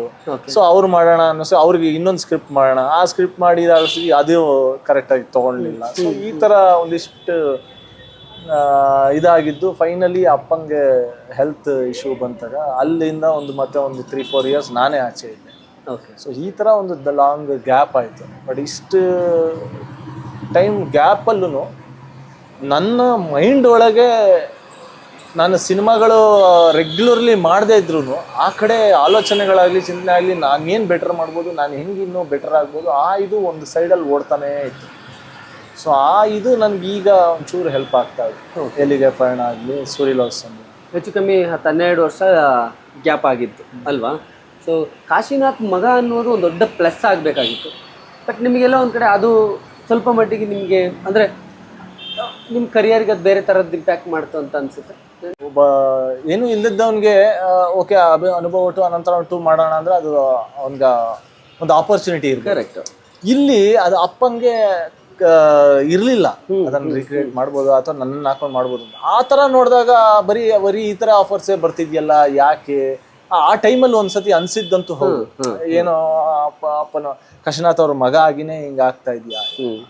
ಬಟ್ ಅದನ್ನ ನಾವು ಜಾಸ್ತಿ ದಿವಸ ತಲೆಯಲ್ಲಿ ಹಾಕೊಂಡು ಕುತ್ಕೊಂಡ್ರೆ ನಾವು ಏನು ಮಾಡಲ್ಲ. ಸೊ ಅದಕ್ಕೆ ನಾವು ನಮ್ಮ ಪ್ರಯತ್ನಗಳು ಮಾಡ್ತಾ ಇದ್ವಿ. ಇಲ್ಲ ಬೇರೆ ಸ್ಕ್ರಿಪ್ಟ್ಸ್ಗಳು ಮಾಡೋಣ, ಬೇರೆ ಏನಾರ ಮಾಡೋಣ. ಅದಕ್ಕೆ ಅವಾಗ ರೈಟ್ ಟೈಮ್ ಅಲ್ಲದೆ ಇರ್ಬೋದಿತ್ತು, ಗೊತ್ತಿಲ್ಲ, ನಮ್ಗೆ ರೈಟ್ ಸಪೋರ್ಟ್ ಸಿಗ್ಲಿಲ್ಲ. ಬಟ್ ಈಗ ಹೇಳದ್ನಲ್ಲ, ಎಲ್ಲಿಗೆ ಪಯಣ ಆಗಲಿ, ಸೂರಿ ಲವ್ ಸಂಧಿ ಆಗಲಿ, next Abhimanyu son of Kashinath ಶೂಟ್ಗೆ ಈ ನೆಕ್ಸ್ಟ್ ತಿಂಗಳಂಗೆ ಹೋಗ್ತೀವಿ. ಸೊ ಒಂದು ಪಾಸಿಟಿವ್ ಆಗಿ ಹೋಗ್ತಾ ಇದೆ. ಇದೆಲ್ಲ ನೋಡಿದಾಗ ಒಂದು ಟೈಮು ಅಥವಾ ಇದು ಹೇಳ್ತಾರಲ್ಲ, ಎಲ್ಲರಿಗೂ ಒಂದು ಟೈಮ್ ಬರಬೇಕು. ತುಂಬ ಎಫರ್ಟ್ ಆಗ್ತಾರೆ, ಟ್ಯಾಲೆಂಟ್ ಇರುತ್ತೆ. ಬಟ್ ಈ 99% ಟ್ಯಾಲೆಂಟು, ಎಫರ್ಟು, ಅದ್ರ ಜೊತೆಲಿ 1% ಲಕ್ ಕೈ ಹಿಡಿಬೇಕು ಅಂತ ಹೇಳ್ತಾರೆ. ನೀವು ಅದನ್ನು ಬಿಲೀಫ್ ಮಾಡ್ತೀರಾ? ಏನೋ ಒಂದು ಟೈಮ್ ಬರಬೇಕು, ಆ ಟೈಮ್ ಬಂದಾಗಲೇ ನಾವು ಅಂದ್ಕೊಂಡಿದ್ದು ಮಾಡೋಕ್ಕಾಗುತ್ತೆ ಅನ್ನೋದನ್ನ? ಇಲ್ಲ, ಅದನ್ನ ತುಂಬಾ ಈಗ ಬಿಲೀವ್ ಮಾಡ್ತೀನಿ. ಇದೇ ಒಂದು 10 ವರ್ಷದ ಹಿಂದೆ ಕೇಳಿದ್ರೆ ನಮ್ದು ಐಡಿಯಾಲಜಿ ಬೇರೆ ಇತ್ತು. ಅಂದ್ರೆ ಅವಾಗ ಅಪ್ಪ ಇದ್ರು, ಟೀಮ್ ಇತ್ತು, ಇದಿಟ್ಟು ಓಕೆ ಏನೋ ಒಂದ್ ಮಾಡೋಣ, ಹೆಂಗೋ ಒಂದ್ ಮಾಡೋಣ, ನಾವು ಎಫರ್ಟ್ ಹಾಕೋಣ, ಎಲ್ಲ ಆಗುತ್ತೆ ಅಂತ ಆವಾಗ ಮಾಡಿದ್ದು ಉಂಟು. ಬಟ್ ಯಾವುದು ಅದು ನಾವು ಅನ್ಕೊಂಡಿದ್ರ ಪಾತ್ಗೆ ಹೋಗ್ತಿರ್ಲಿಲ್ಲ ಅಥವಾ ನಮ್ಮ ಅನ್ಕೊಂಡಂಗೆ ಹೋಗ್ತಿರ್ಲಿಲ್ಲ. ಅಪ್ಪ ಹೋದ್ಮೇಲೆ ನಾನು ಫಿಕ್ಸ್ ಆಗ್ಬಿಡ್ತೀನಿ, ನನ್ನ ದಾರಿಲಿ ಏನು ಬರುತ್ತೆ ಅದನ್ನ ನನ್ನ ದೇವ್ರು ಕೊಟ್ಟ ಪ್ರಸಾದ ಅಂತ ಅದನ್ನ ಮಾಡ್ತಾ ಹೋಗ್ತೀನಿ. ಸೊ ಅಲ್ಲಿಂದ ನನಗೆ ಒಂದೊಂದೇ ಬೆಟರ್ ಆಫರ್ಸ್ ಬರಕ್ ಸ್ಟಾರ್ಟ್ ಆಯ್ತು. ಸೊ ಆ ಥರ ನೋಡಿದಾಗ ಹೌದು, ಈ ಟೈಮ್ ಅನ್ನೋದು ಅಥವಾ ಇದನ್ನೋದು ನಮಗೆ ನಂಬಿಕೆ ಇಲ್ಲದ್ರು ಅದು ನಂಬಿಕೆ ಬರೋಂಗ್ ಮಾಡ್ತು ನನ್ನ ಜೀವನದಲ್ಲಿ. ನಂಬಲೇ ಬೇಕದು. ಓಕೆ. ಇಂಡಸ್ಟ್ರಿ ನಿಮ್ಗೆ ಅನ್ಕೊಂಡಂಗೆ ಸಪೋರ್ಟ್ ಕೊಡ್ಲಿಲ್ವಾ ಅಂತ ಅನ್ಸುತ್ತೆ ನಿಮಗೆ? ಈಗ ಇಷ್ಟು ದೊಡ್ಡ ಇಂಡಸ್ಟ್ರಿ, ಅಪ್ಪಾಜಿಗೆ ಬಹಳಷ್ಟು ಚಿತ್ರರಂಗದ ಅನುಭವ ಇತ್ತು, ಅವ್ರು ಇದ್ದಿದ್ದ ಲೆಕ್ಕಕ್ಕೆ ಇಂಡಸ್ಟ್ರಿ ಒಂಚೂರು ಸಪೋರ್ಟ್ ಕೊಡ್ಬೋದಿತ್ತು ಅಂತ ಅನ್ಸುತ್ತೆ. ಎಲ್ಲೊಂದು ಕಡೆ ಬಹಳಷ್ಟು ಕಡೆ ಚರ್ಚೆ ಆಗಿದ್ದು ನೋಡಿ, ಎಲ್ಲೋ ಕಾಶಿನಾಥ್ ಅವ್ರ ಮಗನಿಗೆ ಅಷ್ಟು ಇಂಡಸ್ಟ್ರಿ ಅಷ್ಟು ಸಪೋರ್ಟ್ ಕೊಡಲಿಲ್ಲ ಅನ್ನೋ ಥರದ್ದು ಒಂದು ಅಭಿಪ್ರಾಯ. ನಿಮ್ಗೆ ಏನು ಅನ್ಸುತ್ತೆ ಇದ್ರ ಬಗ್ಗೆ ಒಪಿನಿಯನ್? ಅಲ್ಲ, ಇಂಡಸ್ಟ್ರಿ ಸಪೋರ್ಟ್ ಅಂದ್ರೆ ಯಾವ ಇದಲ್ಲಿ ಅಂತ ಫಸ್ಟ್ ಕ್ವಶನ್ ಬರುತ್ತೆ. ಇಲ್ಲಿ ನೀವು ಏನೇ ಇಂಡಸ್ಟ್ರಿ ಅಥವಾ ನಮ್ಮಪ್ಪ ಅಷ್ಟು ದೊಡ್ಡ ಡೈರೆಕ್ಟ್ರು, ಅಷ್ಟು ದೊಡ್ಡ ಆರ್ಟಿಸ್ಟು ಏನೇ ಇರಲಿ, ಇಲ್ಲಿ ನಾನೇನು ಅನ್ನೋದು ಬರುತ್ತೆ. Abhimanyu is nothing. ಅಭಿಮನ್ಯು ಕಾಶಿನಾಥ್ ಅಂತ ಅವ್ರ ಮಗ ಆಗಿರೋದ್ರಿಂದ ಏನೋ ಒಂದು ನನಗೆ ಇದಿರ್ಬೋದು. ಬಿಟ್ರೆ ನಾನು ಇನ್ನೂ ಅಂಬೆಗಾಲಿಡ್ತಾ ಇದ್ದೀನಿ, ನಾನು ಏನೋ ಮಾಡಿಲ್ಲ, ನಾನೇನೋ ಮಾಡಬೇಕು. And it's very commercial based platform cinema industry. So ಹಂಗಿದ್ದಾಗ ನೀವು ಏನೋ ಒಂದು ಹಿಟ್ ಅಥವಾ ಒಂದು ಭರವಸೆ ಮೂಡಿಸೋ ಅಂತ ಒಂದು ಸಿನಿಮಾ ಏನು ಕೊಡದೆ ಏನು ಕ್ರಿಯೇಟ್ ಆಗಲ್ಲ. ಅದು ಪ್ರಾಕ್ಟಿಕಲಿ ನನಗೆ ಗೊತ್ತು. ಸುಮ್ಮನೆ ನಾವು ತುಂಬ ಎಮೋಷ್ನಲ್ ಆಗಿ ಯೋಚನೆ ಮಾಡಿದಾಗ ಇವ್ರು ಸಹಾಯ ಮಾಡ್ಬೇಕು, ಇಲ್ಲಿ ಯಾರಿಗೂ ಸಹಾಯ ಮಾಡೋದಕ್ಕಾಗಲ್ಲ. ಸೊ ನನ್ನ ಪ್ರಯತ್ನ ನಾನು ಮಾಡ್ತಾ ಇರ್ತೀನಿ. ಯಾವುದೋ ಒಂದು ದಿಕ್ಕಲ್ಲಿ ಏನೋ ಒಂದು ಬರ್ಬೋದು. ಇವಾಗ ಎಲ್ಲಿಗೆ ಪಯಣಗೆ ಹಂಗೆ ನೋಡೋಕ್ಕೋದ್ರೆ ಸುದೀಪ್ ಸರ್ ಸುಮಾರು ನಮಗೆ ನಮ್ಮ ಟ್ರೈಲರ್ ರಿಲೀಸ್ ಮಾಡ್ಕೊಡೋದಾಗಲಿ, ಒಂದು ಸಾಂಗ್ ಹೇಳ್ಕೊಡೋದಾಗಲಿ, ಆ ಥರ ಸಪೋರ್ಟಿವ್ ಆಗಿದ್ದಾರೆ. So whole industry is supportive. But ಏನಂತ ಹೇಳಿದ್ರೆ, ಒಬ್ಬ ಆರ್ಟಿಸ್ಟ್ ಆಗಲಿ, ಒಬ್ಬ ಡೈರೆಕ್ಟರ್ ಆಗಲಿ, ಅವನು ಆ ಸ್ಥಾನಕ್ಕೆ ಬರೋದಕ್ಕೆ ಅಥವಾ ಅದು ಕ್ರಿಯೇಟ್ ಆಗೋದಕ್ಕೆ ಸುಮಾರು ಏನೇನೋ ಇರುತ್ತೆ. ಎಲ್ಲದನ್ನೂ ಬಂದು ಫೀಡ್ ಮಾಡೋದಕ್ಕಾಗಲ್ಲ. ನಾನೇ ಒಂದಿಷ್ಟು ಮಾಡಬೇಕಾಗುತ್ತೆ, ನಾನು ನನ್ನ ಕಷ್ಟಗಳನ್ನು ನೋಡಬೇಕಾಗುತ್ತೆ, ನಾನು ನನ್ನ ದಾರಿಲಿ ಒದ್ದಾಡಬೇಕಾಗುತ್ತೆ. ಸೊ ಯಾವುದೋ ಒಂದು ದಿನ ಎಲ್ಲರೂ ಸಪೋರ್ಟ್ ಮಾಡುವಂಥ ಸ್ಥಿತಿ ಟೈಮ್ ಬರ್ಬೋದು, ಆವಾಗ ಆ ಕಡೆಯಿಂದ ನಂಗೆ ಸಪೋರ್ಟ್ ಸಿಗ್ಬೋದು, ನನಗೆ ಗೊತ್ತಿಲ್ಲ. 2009 ನೀವು ಬಾಜಿ ಮಾಡ್ತೀರಿ, 10, 11 ರಾಜ್ ಕಪ್ ಎಲ್ಲ ಬಂದಾಗ ನೀವು ರಾಜ್ ಕಪ್ ಅಲ್ಲಿ ಆಕ್ಟಿವ್ ಆಗಿದ್ರಿ.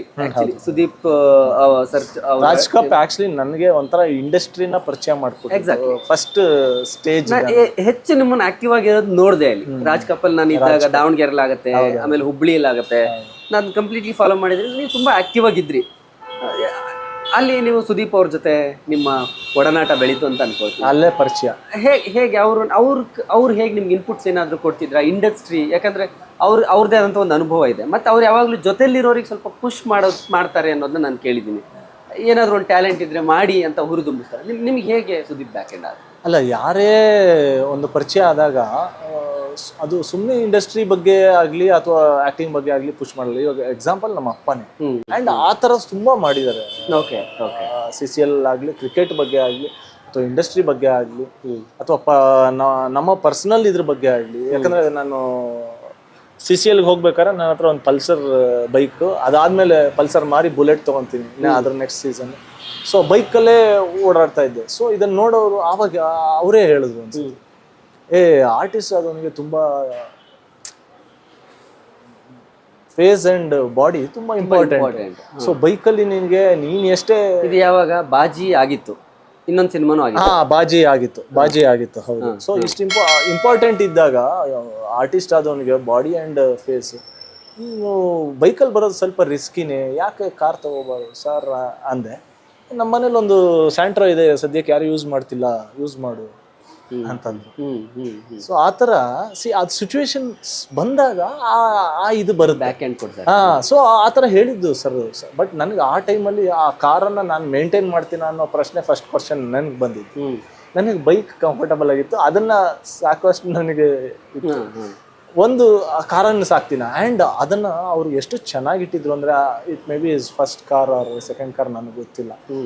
ಈಗ ಮೊನ್ನೆ ನಾನು ಎಲ್ಲಿಗೆ ಪಯಣ ಟ್ರೈಲರ್ಗೆ ಅವ್ರಿಗೆ ಕೇಳಕ್ ಹೋದಾಗ್ಲೂ ಅದು ಅದೇ ಜಾಗದಲ್ಲಿ ಹಂಗೆ ನಿಂತಿತ್ತು, ಪಳ ಪಳ ಪಳ ಪಳ ಅಂತ ಹೊಳಿತಾ ಇತ್ತು. ನೀವು ಅದನ್ನ ಬಳಸಿದ್ರ ಕಾರ್ನ? ಇಲ್ಲ, ಬಳಸಲಿಲ್ಲ. ನಾನು ಅದನ್ನೇ ಹೇಳಿದ್ದು, ನನಗೆ ಅದನ್ನ ಮೇಂಟೈನ್ ಮಾಡೋದಕ್ಕೆ ಕಷ್ಟ ಅಂತ ಒಂದ್ ಸೈಡ್ ಅನ್ಸಿತ್ತು. ಇನ್ನೊಂದು, ಅವ್ರು ಅಷ್ಟು ಚೆನ್ನಾಗಿ ಇಟ್ಟಿರೋಂಥ ಕಾರ್ನ ನಾನು ತೊಗೊಂಡೋಗಿ ಏನಾರ ಮಾಡಿಬಿಟ್ರೆ ಅನ್ನೋಂಥ ಒಂಥರ ಭಯ ಇದಾಯ್ತು.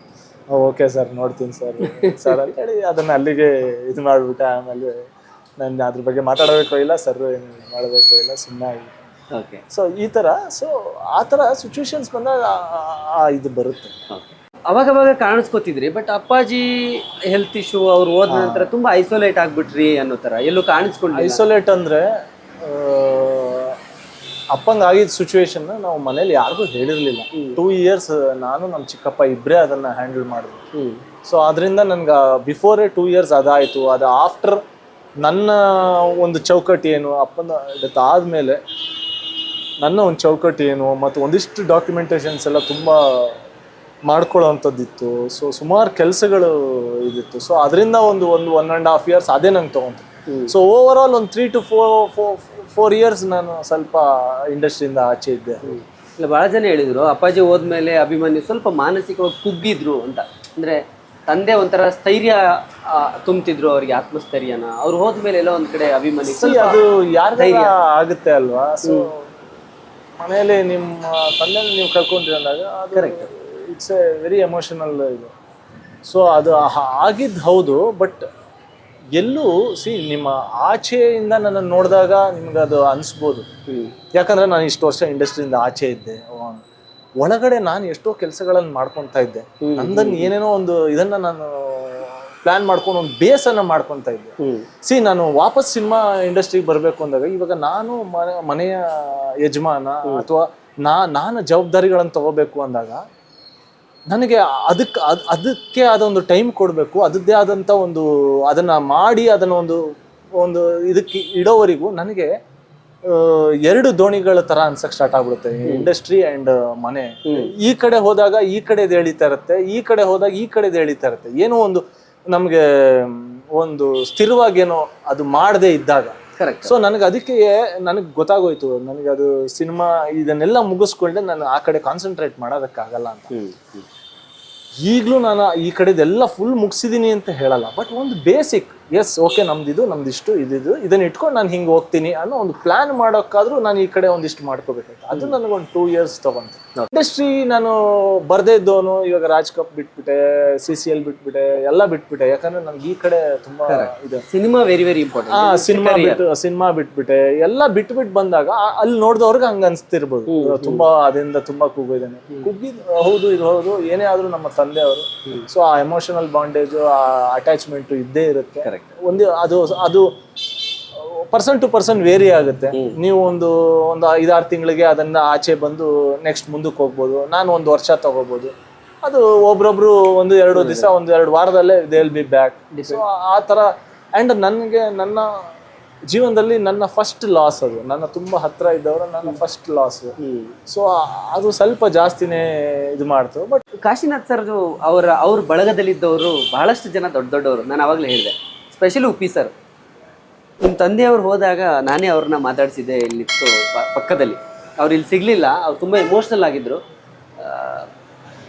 ಅಕ್ಷರಶಃ ಹತ್ರ ಅವರು ಎಮೋಷ್ನಲ್ ಆಗಿ ಕಣ್ಣೀರು ಹಾಕಿದ್ರು. ಅವರು ಯಾವಾಗಲೂ ಹೇಳೋರು, ಕಾಶಿನಾಥ್ ಅವರು ನನ್ನ ಗುರುಗಳು ಅಂತ ಹೇಳೋರು. ಈಗ ಅವ್ರು ಹೋದ ನಂತರ ನೀವು ಅವ್ರ ಜೊತೆ ಯಾವತ್ತಾದರೂ ಅಂದರೆ ಉಪೇಂದ್ರ ಸರ್ ಜೊತೆ ಒಡನಾಟ ಇಟ್ಕೊಂಡಿದ್ದೀರಾ? ಏನಾದರೂ ಮಾತಾಡ್ತೀರಾ? ಅವ್ರ ಕಡೆಯಿಂದ ಏನಾದರೂ ಇನ್ಪುಟ್ಸ್ ಸಿಗತ್ತಾ ಏನು ಅಂತ? ಸುಮ್ಮನೆ ಅಲ್ಲ, ನಿಮ್ಗೆ ಎಲ್ಲರಿಗೂ ಗೊತ್ತಿರೋಂಗೆ is big star and big director. So ಅವರು ಬ್ಯುಸಿ ಇಲ್ಲ, ಅವ್ರು ಇರ್ತಾರೆ ಅಂತೇನಿಲ್ಲ. ಬಟ್ ಅವಾಗ ಯಾವಾಗಾರ ಬಂದು ಹೋಗೋರು, ಅಪ್ಪ ಇದ್ದಾಗ ಇದು ಮಾಡೋರು, ಆ ಬ್ಯುಸಿ ಶೆಡ್ಯೂಲಲ್ಲೂ ಬಂದು ಹೋಗೋರು, ಇದು ಮಾಡೋರು. ಅಪ್ಪ ಹೋದ್ಮೇಲೆ ಆ್ಯಕ್ಚುಲಿ ನಾನು ಅವ್ರು ಇದ್ದಾಗ ತುಂಬ ಚಿಕ್ಕ ಹುಡುಗ. ಸೊ ಅಷ್ಟು ಇವಾಗ ನಾವು ಒಂದು ಏಜಿಗೆ ಬಂದು ಬೆಳೆದು ಆವಾಗ ಆಗುವಂತ ಇದು ಬೇರೆ. ನಾನು ಚಿಕ್ಕ ಹುಡುಗ ಇದ್ದಾಗಿದ್ದು ಬೇರೆ. ಅವ್ರನ್ನ ತುಂಬಾ ಚಿಕ್ಕ ಹುಡುಗನಿಂದ ನೋಡಿದ್ದಾರೆ. ಸೊ ಈಗ ಆ ಟಚ್ ಆಗ್ಲಿ, ಅವರ ಇದಕ್ಕೆ ನನ್ನ ಇದಕ್ಕೆ ಇದಾಗ್ಲಿ ಅಷ್ಟು ಇದಿಲ್ಲ. He'll be busy. ಅವ್ರ ಇದಲ್ಲಿರ್ತಾರೆ, ನಾನು ನಂದು ಇದಲ್ಲಿದ್ದೀನಿ. ಏನಾರ ಇದ್ದಾಗ ಇದು ಮಾಡ್ತಾರೆ. ಇವಾಗ ನೋಡಿ, ಸೂರಿ ಲವ್ ಸಂಧ್ಯಾ ಅವರು ಪ್ರೊಡ್ಯೂಸರ್, ಅವರ ಬಿಸ್ನೆಸ್ ಪಾರ್ಟ್ನರ್ KT ಮಂಜು. ಸೊ ಅಲ್ಲಿ ಸಿನಿಮಾ ನೋಡಿ ನನ್ನ ನಂಬರ್ ಇಸ್ಕೊಂಡು ಅವರೇ ಪರ್ಸನಲಿ ಫೋನ್ ಮಾಡಿದ್ರು. ಫೋನ್ ಮಾಡಿ, ಇಲ್ಲ ನೀನು ಈ ಲೆವೆಲ್ ಇಷ್ಟು ಚೆನ್ನಾಗಿ ಆಕ್ಟ್ ಮಾಡ್ತೀಯ ಅಂತ ನನಗೆ ಗೊತ್ತಿರಲಿಲ್ಲ, ತುಂಬಾ ಚೆನ್ನಾಗಿ ಮಾಡಿದ್ಯಾ. ಆ್ಯಂಡ್ ಅಲ್ಲಿ ಹಾಕಿರುವಂಥ ಎಫರ್ಟ್ಸ್ಗಳ ಬಗ್ಗೆ ಒಂದಿಷ್ಟು ಅದನ್ನ ಅಂದ್ರೆ ಅವರು ನೋಡಿ ಅದನ್ನ ಇದು ಮಾಡಿ, ಓ ಇಲ್ಲ ಇಲ್ಲಿ ಇಷ್ಟು ಚೆನ್ನಾಗಿ ಹಾಕಿದ್ಯಾ ಎಫರ್ಟ್ಸು, ಇಷ್ಟು ಚೆನ್ನಾಗಿ ಮಾಡಿದ್ಯಾ, ಅದು ಕಷ್ಟ ಮಾಡೋದು, ಬಟ್ ನೀನು ಮಾಡಿದ್ಯಾ, ನೀನು ಇಷ್ಟು ಚೆನ್ನಾಗಿ ಮಾಡ್ತೀಯ ಅಂತ ಗೊತ್ತಿರಲಿಲ್ಲ. ಸೊ ಈ ಥರ ಎಲ್ಲ ಸುಮಾರು ಮಾತು ಮಾಡಿ ಅಂಥ ದೊಡ್ಡ ಡೈರೆಕ್ಟ್ರು, ಅಂಥ ದೊಡ್ಡ ಆರ್ಟಿಸ್ಟು ಅದೆಲ್ಲ ಹೇಳಿದಾಗ ನಮ್ಮಂಥ ಯಂಗ್ಸ್ಟರ್ಸ್ಗಳಿಗೆ ಎಸ್ ಇಲ್ಲ ನೆಕ್ಸ್ಟ್ ಇನ್ನೂ ಚೆನ್ನಾಗಿ ಮಾಡಬೇಕು, ಅದೊಂದು ತುಂಬ ಎನ್ಕರೇಜಿಂಗ್ ವರ್ಡ್ಸ್. ಆ ಥರ ಎಲ್ಲ ಇದೆ. Very good. ಓಕೆ ಸ್ನೇಹಿತರೆ, ನಾನು ಆಗಲೇ ಹೇಳ್ತಿದ್ದೆ, ಇದು ಕಾಶಿನಾಥ್ ಸರ್ ಮನೆ, ಅಂದರೆ ಕಾಶಿನಾಥ್ ಸರ್ ತಂದೆ ಕಟ್ಟಿದ ಮನೆ, 60-65 ವರ್ಷದ ಮನೆ ಅಂತ ಹೇಳ್ತಿದ್ದೆ. ಅವಾಗಿನ ಕಾಲಕ್ಕೆ ಯಾವ ಥರ ಬೇಕು ನೋಡಿ, ಮನೆ ಹೊರಗಡೆ ಕೂತ್ಕೊಂಡು, ಕಟ್ಟೆ ಮೇಲೆ ಕೂತ್ಕೊಂಡು, ಹಳ್ಳಿಗಳಲ್ಲಿ ಆ ಪದ್ಧತಿ ಇತ್ತು, ಮನೆ ಹೊರಗಡೆ ಒಂದು ಕಟ್ಟೆ ಇರೋದು, ಎಲ್ಲರೂ ಕೂತ್ಕೊಂಡು ಮಾತಾಡೋದಕ್ಕೆ. ಆ ಥರದ ಒಂದು ವರಾಂಡ ಎಷ್ಟು ಚೆನ್ನಾಗಿ ಮಾಡಿದ್ದಾರೆ ಈ ಮನೆ. ಮೇಲ್ಗಡೆ ಟೆರೇಸಲ್ಲಿ ಒಂದು ಚಿಕ್ಕದಾಗಿ ಗಾರ್ಡನ್ನು, ಅಲ್ಲೊಂದೇನೋ ಒಂದಷ್ಟು ಬೆಳೆಯುವಂಥದ್ದು. ನನಗೆ ಈ ಮನೆಗೆ ಬಂದಾಗ ತುಂಬ ಖುಷಿ ಆಯಿತು. ಆ್ಯಕ್ಚುಲಿ ಹಳೆಯ ಮನೆ ಒಂಥರ ನೋಡುವಾಗ ಏನೋ ನಮಗೆ ಯಾವುದೋ ಒಂದು ಫ್ಲ್ಯಾಶ್ ಬ್ಯಾಕಿಗೆ ಹೋಗಿದ್ದು ಫೀಲು. ಈಗ ಕಾಶಿನಾಥ್ ಸರ್ ಮನೆ ಟೆರೇಸ್ ಗಾರ್ಡನಿಗೆ ಬಂದಿದ್ದೀವಿ. ಇದ್ರದ್ದೊಂದು ಇಂಟ್ರೆಸ್ಟಿಂಗ್ ಸ್ಟೋರಿ ಇದೆ. ಇದು ಮುಂಚೆ ಇರಲಿಲ್ಲ. 4 ವರ್ಷಗಳ ಹಿಂದೆ ಅಭಿಮನ್ಯು ಅವರು ಮಾಡಿದ್ದು. ಯಾಕೆ ಏನು ಅಂತ ಅವರೇ ಹೇಳ್ತಾರೆ. ನೀವೇ ಹೇಳಿ. ನಮ್ಮ ದೊಡ್ಡಮ್ಮ ಚಿಕ್ಕ ಪುಟ್ಟ 1-2-3 ಪಾಟ್ ಇಟ್ಟಿದ್ರು. ಅಲ್ಲಿ ಆ ನವಳಿ ಸರ ಇದನ್ನೆಲ್ಲ ಬೆಳೆದಿದ್ರು. ಮತ್ತೆ ಒಂದಿಷ್ಟು ಇದು ಏನು ತುಳಸಿ ಗಿಡಗಳು, ಈ ಥರದ್ದೆಲ್ಲ ಇತ್ತು. ಓಕೆ. ಕೋವಿಡ್ ಅಲ್ಲಿ ಆಕ್ಚುಲಿ ಊರ್ ಕಡೆ ಲಾಕ್ ಆಗ್ಬಿಡ್ತೀನಿ. ಒಂದು 6 months. ಅಲ್ಲೇನಾಯ್ತು, ನಮ್ಮ ಒಬ್ರು ಮಾವಂದ್ರ ತೋಟ ಅಡಕೆ ಎಲ್ಲ ಆ ಕಡೆ ನಿಮ್ಗೆ ಗೊತ್ತಲ್ಲ, ನುಸಿ ರೋಗ ಬಂದು ಪೂರ್ತಿ ಹಾಳಾಗೋಗಿದೆ. ಅವರು ಆ ತೋಟನ ಫುಲ್ ನೆಲಸಮ ಮಾಡ್ಬಿಟ್ಟು ಹೊಸದಾಗೆ ಪ್ಲಾಂಟ್ ಮಾಡ್ಬೇಕು ಅಂತ ಇದು. ಆ ತೋಟದಲ್ಲಿ ಒಂದಿಷ್ಟು ನಾಟಿ ಹಣ್ಣುಗಳು, ಅಂದ್ರೆ ಈ ಚೇಪೆಕಾಯಿ ಆಗಿರ್ಬೋದು, ಅಲ್ಲಿರೋ ಅದು ಮೋಸಂಬಿ ಆಗಿರ್ಬೋದು, ತುಂಬಾ ತೆಳ್ಳು ಸಿಪ್ಪೆ, ಒಳಗಡೆ ತುಂಬಾ ರಸ, ಒಳ್ಳೆ ಸ್ವೀಟು, ಈ ತರ ಒಂದಿಷ್ಟು ಹಣ್ಣಿನ ಗಿಡಗಳೆಲ್ಲ ಹೋಗುತ್ತೆ. ನನಗೆ ಈ ಹಣ್ಣು ಊರ್ ಕಡೆ ಹೋದ್ರೆ ಮರ ಹತ್ತು ಹಣ್ಣು ಕಿತ್ತು ಇದೆಲ್ಲ ತುಂಬಾ ನನಗಿದು. ನನಗೆ ನಾರ್ಮಲಿ ಸ್ಕೂಲಲ್ಲಿ ಅಥವಾ ಕಾಲೇಜ್ ಟೈಮ್, ಸ್ಕೂಲ್ ಟೈಮ್ಸ್, ಎಲ್ಲ ಟೈಮ್ಸು ರಜಾ ಅಂತ ಹೇಳಿದ್ರೆ ನಾನು ನಮ್ಮ ಅಮ್ಮನೂರು ಕೊಪ್ಪ, ಅಲ್ಲಿ ಕೊಪ್ಪನ? ಹೋಗ್ಬಿಡ್ತಿದ್ದೆ. ಹಾ, ಹೌದು. ಚಿಕ್ಕಮಗಳೂರು. ಹಾ, ಚಿಕ್ಕಮಗಳೂರು ಕೊಪ್ಪ. ಅಲ್ಲಿ ಹೋಗ್ಬಿಡ್ತಿದ್ದೆ. ಅಲ್ಲಿ ನಮ್ಮ ಮಾವಂದ್ರದ್ದು ಎಸ್ಟೇಟ್. ಅಲ್ಲಿ ಚೇಪೆಕಾಯಿ ಮರ, ಹಲಸಿನ ಹಣ್ಣು ಮರ, ಅದ್ರ ಮರ ಅದ್ರ ಮೇಲೆ ಇರ್ತಾ ಇದ್ದೆ. ಓಕೆ. ಹಣ್ಣು ಕಿತ್ಕೊಂತ ಇದ್ ಮಾಡ್ತಾ, ಹಣ್ಣುಗಳು ತುಂಬಾ ಇಷ್ಟ. ಸೊ ಆತರ ಇದ್ದಾಗ ಒಬ್ರು ಮಾವಂದು ಅದು ಪೂರ್ತಿ ನೆಲ ಸಮ ಮಾಡ್ತಾರೆ ಅಂದಾಗ, ಅಯ್ಯೋ ಇಷ್ಟೊಳ್ಳೆ ಗಿಡ ಹೋಗ್ತಿದ್ಯಲ್ಲ, ಅದು ಬೇರೆ ಗಿಡನೂ ಇರ್ಲಿಲ್ಲ. ಓಕೆ. ಸೊ ಅದನ್ನೊಂದು ಗಿಡ ಮಾಡ್ಬೇಕು ಅಂತ ಸ್ಟಾರ್ಟ್ ಆಗಿದ್ದದು ಕೋವಿಡ್ ಅಲ್ಲಿ. ಓಕೆ, ಇದನ್ನೊಂದು ಗಿಡ ಮಾಡೋಣ, ಒಂದೆರಡು ಸಸಿ ಚಿಕ್ಕ ಚಿಕ್ಕ ಗಿಡಗಳು ಮಾಡಿ ಅವ್ರು ಇದಾದ್ಮೇಲೆ ಮತ್ತೆ ನೆಡಕ್ಕಾಗತ್ತಲ್ಲ ಅಂತ ಅಲ್ಲಿ ಮಾಡಿದ್ದು. ಸೊ ಅದಾದ್ಮೇಲೆ ವಿಡಿಯೋಸ್ ನೋಡ್ತಾ ಓಕೆ ಪಾಟ್ ಅಲ್ಲೂ ಮಾಡ್ಬೋದು, ಅದನ್ನ ಗ್ರಾಫ್ಟ್ ಮಾಡಿ ಅದರಿಂದ ಒಂದು ಮದರ್ ಪ್ಲಾಂಟ್ಗೆ ಆಲ್ರೆಡಿ ಹಣ್ಣು ಕೊಡ್ತಿರೋಂತ ಒಂದು ಗಿಡದ ಒಂದು ಚಿಕ್ಕ ಈ ತರ ಕಡ್ಡಿನ ಕಟ್ ಮಾಡಿ ಅದನ್ನ ಗ್ರಾಫ್ಟ್ ಮಾಡಿದ್ರೆ ಪಾಟ್ ಅಲ್ಲೂ ಹಣ್ಣು ಕೊಡುತ್ತೆ, ಬರುತ್ತೆ ಅನ್ನೋ ಇದು. ಸೊ ನಾನ್ ಯಾಕೆ ಮಾಡಬಾರ್ದು ಅಂತ ಅಲ್ಲಿ ಸ್ಟಾರ್ಟ್ ಆಗಿ, ಸೊ ಅಲ್ಲಿ ಇರುವಂತ ಒಳ್ಳೊಳ್ಳೆ ನಾಟಿ ಹಣ್ಣುಗಳು, ಚೇಪೆಕಾಯಿ ಆಗ್ಲಿ, ಮೋಸಂಬೆ ಆಗ್ಲಿ, ಇದಾಗ್ಲಿ ಅಂತದನ್ನ ಒಂದೊಂದೇ ಗಿಡ ಮಾಡ್ತಾ ಬಂದು. ಸೊ ಅದೇ ಸುಮಾರು ಗಿಡ ಆಯ್ತು. ಆ ಗಿಡಗಳನ್ನೆಲ್ಲ ಇಲ್ಲಿ ತಂದು ಎಲ್ಲ ಚಿಕ್ಕ ಚಿಕ್ಕದಿದ್ವು, ಎಲ್ಲ ಒಂದ್ ಇಷ್ಟಿಷ್ಟು ಇದ್ವು. ಅದು ಪನ್ನೀರ್ಲೆ ಗಿಡ, ಅದು ನಾಟಿ ಪನ್ನೀರ್ಲೆ. ಇದು ಚೇಪೆಕಾಯಿ, ನಾಟಿ ಚೇಪೆಕಾಯಿ. ಎಲ್ಲದೂ ಅಷ್ಟೇ. ನಾನು ಯಾಕೆ ನಾಟಿ ಹೇಳ್ತಾ ಇದೀನಿ ಅಂದ್ರೆ, ಇವಾಗ ಇಲ್ಲೆಲ್ಲ ಬರೋ ಚೇಪೆಕಾಯಿ ನೋಡಿ ನಿಮ್ಗೆ ಇಷ್ಟು ದೊಡ್ಡದಿರುತ್ತೆ, ಆ ಸ್ವೀಟು, ಆ ಒಗ್ರು, ನಾಟಿ ಫ್ಲೇವರ್ ಇರೋದೇ ಇಲ್ಲ. ಅದು ಇದಲ್ಲಿದೆ. ಇದಾಗ್ಲಿ, ಇದು ಆಕ್ಚುಲಿ ಬಟರ್ ಫ್ರೂಟ್. ನನ್ಗೆ ಎಲಿಗೆ ಪಯಣ ಇದರಲ್ಲಿ ಕೂರ್ಗಲ್ ಶೂಟ್ ಮಾಡಿದಾಗ ಆ ಮನೆಯವ್ರು ಕೊಟ್ಟಿದ್ದು ಗಿಡ. ಎಷ್ಟು ದಿವಸ ಆಯ್ತು ಇದು ಹಾಕಿ? ಒಂದೂವರೆ ಇಲ್ಲ, 2 ವರ್ಷ, 2-3 ವರ್ಷದ ಮೇಲೆ. ಎಷ್ಟು ವರ್ಷ ಬೇಕು ಇದು ಬರಕ್ಕೆ? ಇದು ಹೂ ನಿಮ್ಗೆ ಗ್ರಾಫ್ಟ್ ಆಗಿರೋದ್ರಿಂದ, ಗಿಡ ನೀವು ಯಾವಾಗ ಗ್ರಾಫ್ಟ್ ಮಾಡ್ತೀರಾ, ಅದು ಗ್ರಾಫ್ಟ್ ಸಕ್ಸಸ್ ಆದ್ಮೇಲೆ ವಿತಿನ್ 1 year ಬರುತ್ತೆ. ಬಟ್ ಏನಂದ್ರೆ ಆ ಪ್ಲಾಂಟ್ಗೆ ಅದಿನ್ನೂ ಅಷ್ಟು ದೊಡ್ಡದಾಗಿ ಬೆಳೆದಿರಲ್ಲ. ಆ ಹೂವನ್ನ ಆಗಲಿ ಆ ಹಣ್ಣನ್ನಾಗ್ಲಿ ಸಸ್ಟೈನ್ ಮಾಡೋದಕ್ಕೆ ಅಥವಾ ಅದನ್ನ ಬೆಳೆಸೋದಕ್ಕೆ ನಾರ್ಮಲಿ ಆ ಫಸ್ಟ್ ಫಸ್ಲು ಅಥವಾ ಸೆಕೆಂಡ್ ಫಸ್ಲನ್ನ ಕಟ್ ಮಾಡ್ಬಿಡ್ತಾರೆ, ಸ್ವಲ್ಪ ಗಿಡ ದೊಡ್ಡದಾಗಿ ಬರ್ಲಿ ಅಂತ. ಸೊ ದೊಡ್ಡದಾಗ 1 ವರ್ಷಕ್ಕೆ 2 ವರ್ಷಕ್ಕೆ ನಿಮ್ಗೆ ಇದರಿಂದ ಫಲ ಬರಕ್ ಸ್ಟಾರ್ಟ್ ಆಗುತ್ತೆ. ಈಗೇನು ಸದ್ಯಕ್ಕೆ ನೀವೇನು ಅದರಿಂದ ಫ್ರೂಟ್ ತಗೊಂಡಿಲ್ಲ? ಇದು ಕಾಯಿ ಆಯ್ತು, ಇದಾಯ್ತು. ನನ್ಗೆ ಈ ಶೂಟಿಂಗ್ ಟೈಮ್ ಅಲ್ಲಿ ಅದನ್ನ ಗಿಡಕ್ಕೆ ಚೆನ್ನಾಗಿ ಕೊಡಕ್ ಆಗ್ಲಿಲ್ಲ, ಅದರಿಂದ ಅದು ಇದಾಗ್ಲಿಲ್ಲ. ಚೇಪೆಕಾಯಿ ತಗೊಂಡಿದೀನಿ, ಇದು ತಗೊಂಡಿದೀನಿ. ಅಲ್ಲಿ ದಾಳಿಂಬೆ ಇದೆ, ಇದು ಕಡ್ಡಿ ಗಿಡ ಅಂತಾರೆ. ಇಲ್ಲೆಲ್ಲ ಬರೀ ರೇಷ್ಮೆಗೆ ಯೂಸ್ ಮಾಡ್ತಾರೆ. ಅದ್ರಲ್ಲಿ ಒಂದು ಹಣ್ಣು ಬರುತ್ತೆ, ಕಂಬಳಿ ಹುಳದ ಹಣ್ಣು ತರ, ಇಷ್ಟಿಷ್ಟು ಉದ್ದ, ಏನೋ ಬೆರಿ ಚಿಕ್ಕದು ಒಂಥರ ನೇರಳೆ ಕಲರ್ ಬರುತ್ತೆ. ನೇರಳೆ ಕಲರ್ ಬರುತ್ತೆ ಆ ಹಣ್ಣು. ಇದು ಸುಮಾರು ಫಲ, ಮೊನ್ನೆನೂ ಕಾಯಿ ಆಗಿತ್ತು. ಇದಾಯ್ತು. ಇದೇನು? ಇದು ಚಕ್ರಮುನಿ ಸೊಪ್ಪು ಅಂತ, ವಿಟಮಿನ್ ಸೊಪ್ಪು ಅಂತಾರೆ. ಇದರಲ್ಲಿ ನೀವು ತಂಬಳಿ ಗಿಂಬಳಿ ಎಲ್ಲ ಮಾಡ್ತಾರೆ. ನ್ಯಾಚುರಲ್ ವಿಟಮಿನ್ಸ್, ಎಲ್ಲಾ ತರ ವಿಟಮಿನ್ಸ್ ಕೊಡುತ್ತೆ ಚಕ್ರಮುನಿ ಸೊಪ್ಪು ಅಂತ. ಸೊ ಈ ತರದ್ದು ಒಂದಿಷ್ಟು ಇದು ಮೆಹಂದಿ, ತಲೆಗೆ ತಂಪು ಅಂಡ್ ಕಲರ್ಗೆ ಇದಕ್ಕೆ ಯಾವ್ದು ಮಿಕ್ಸ್ ಇಲ್ಲ, ಅಂಗಡಿ ಅಂತಂದ್ರೆ ಪುಡಿ ಮಿಕ್ಸ್ ಇರುತ್ತೆ. ಇದು ವಾಟರ್ ಆಪಲ್, ಇದು ಇನ್ನೂ ತಗೊಂಡಿಲ್ಲ ನಾನು. ಇದು ಡ್ರೈ ಆಗಿದೆಯಲ್ಲ? ಡ್ರೈ ಆಗಿಲ್ಲ, ಅದು ಎಲೆಗಳೆಲ್ಲ ಇದಾಗಿದೆ, ಮತ್ತೆ ಚಿಗುರ್ತಾ ಇದೆ. ಇದು ದಾಳಿಂಬೆ ಸುಮಾರು ಆಗಿದೆ ನೋಡಿ, ಈಗ ಹೂ ಬಿಟ್ಟಿದೆ, ಸುಮಾರು ಹೂ ಬಿಟ್ಟಿದೆ. ಇಷ್ಟು ಪಾಟ್ ಸಾಕಾಗತ್ತ ಅದಕ್ಕೆ? ಅದನ್ನೇ ಹೇಳಿದ್ದು, ಗ್ರಾಫ್ಟೆಡ್ ಗಿಡಕ್ಕೆ ಸಾಕಾಗುತ್ತೆ. ಇದು ಜಂಬೂ ನೇರಳೆ. ಇದು ನಾನು ಒಬ್ರಿಗೆ ಬೇರೆ ನನ್ ಗಿಡ ಕೊಟ್ಬಿಟ್ಟು ಅವ್ರ ಹತ್ರ ಅದನ್ನ ಅವ್ರು ಕೊಟ್ಟಿದ್ದು ಅದು. ಇದು ಮತ್ತೆ ಈ ದಾಳಿಂಬೆ. ಅಲ್ಲಿ ಇದ್ದಿದ್ದು ಮೋಸಂಬೆ ಇದೆ, ಈ ಗಿಡನೇ. ಇದು ಮೋಸಂಬೆ ತುಂಬಾ ಚೆನ್ನಾಗಿದೆ. ಮೋಸಂಬೆ ಇದು ತುಂಬಾ ಚೆನ್ನಾಗಿ ಬಂದಿದೆ. ಇದು ಮತ್ತೆ ಅಲ್ಲಿ ಪನ್ನೀರ್ಲೆ ರೋಸ್ ಅಂತಾರೆ. ಅಂದ್ರೆ ಪನ್ನೀರ್ ಏನ್ ಸ್ಮೆಲ್ ಇರುತ್ತೆ, ಆ ರೋಸ್ ಆ ಸ್ಮೆಲ್ ಬರುತ್ತೆ. ನಾಟಿ ಹೂ ಅದು. ಈ 3 ಗಿಡ ಅದೇ ಪನ್ನೀರ್ ರೋಸ್. ಆ ಗಿಡನು ಇದು ಒಂಥರ ಇಲ್ಲಿ ಪಾಟಲ್ಲಿ ಇಷ್ಟು ಚಿಕ್ಕದಾಗಿದೆ ಅನ್ನೋದು ಬಿಟ್ರೆ ಒಂಥರ ಈ ಬಳ್ಳಿ ತರ ಬೆಳೆಯುತ್ತೆ. ತುಂಬಾ ದೊಡ್ಡದಾಗ ಆಲ್ಮೋಸ್ಟ್ ಈ 3 ಗಿಡದಷ್ಟು ದೊಡ್ಡದಾಗಿತ್ತು.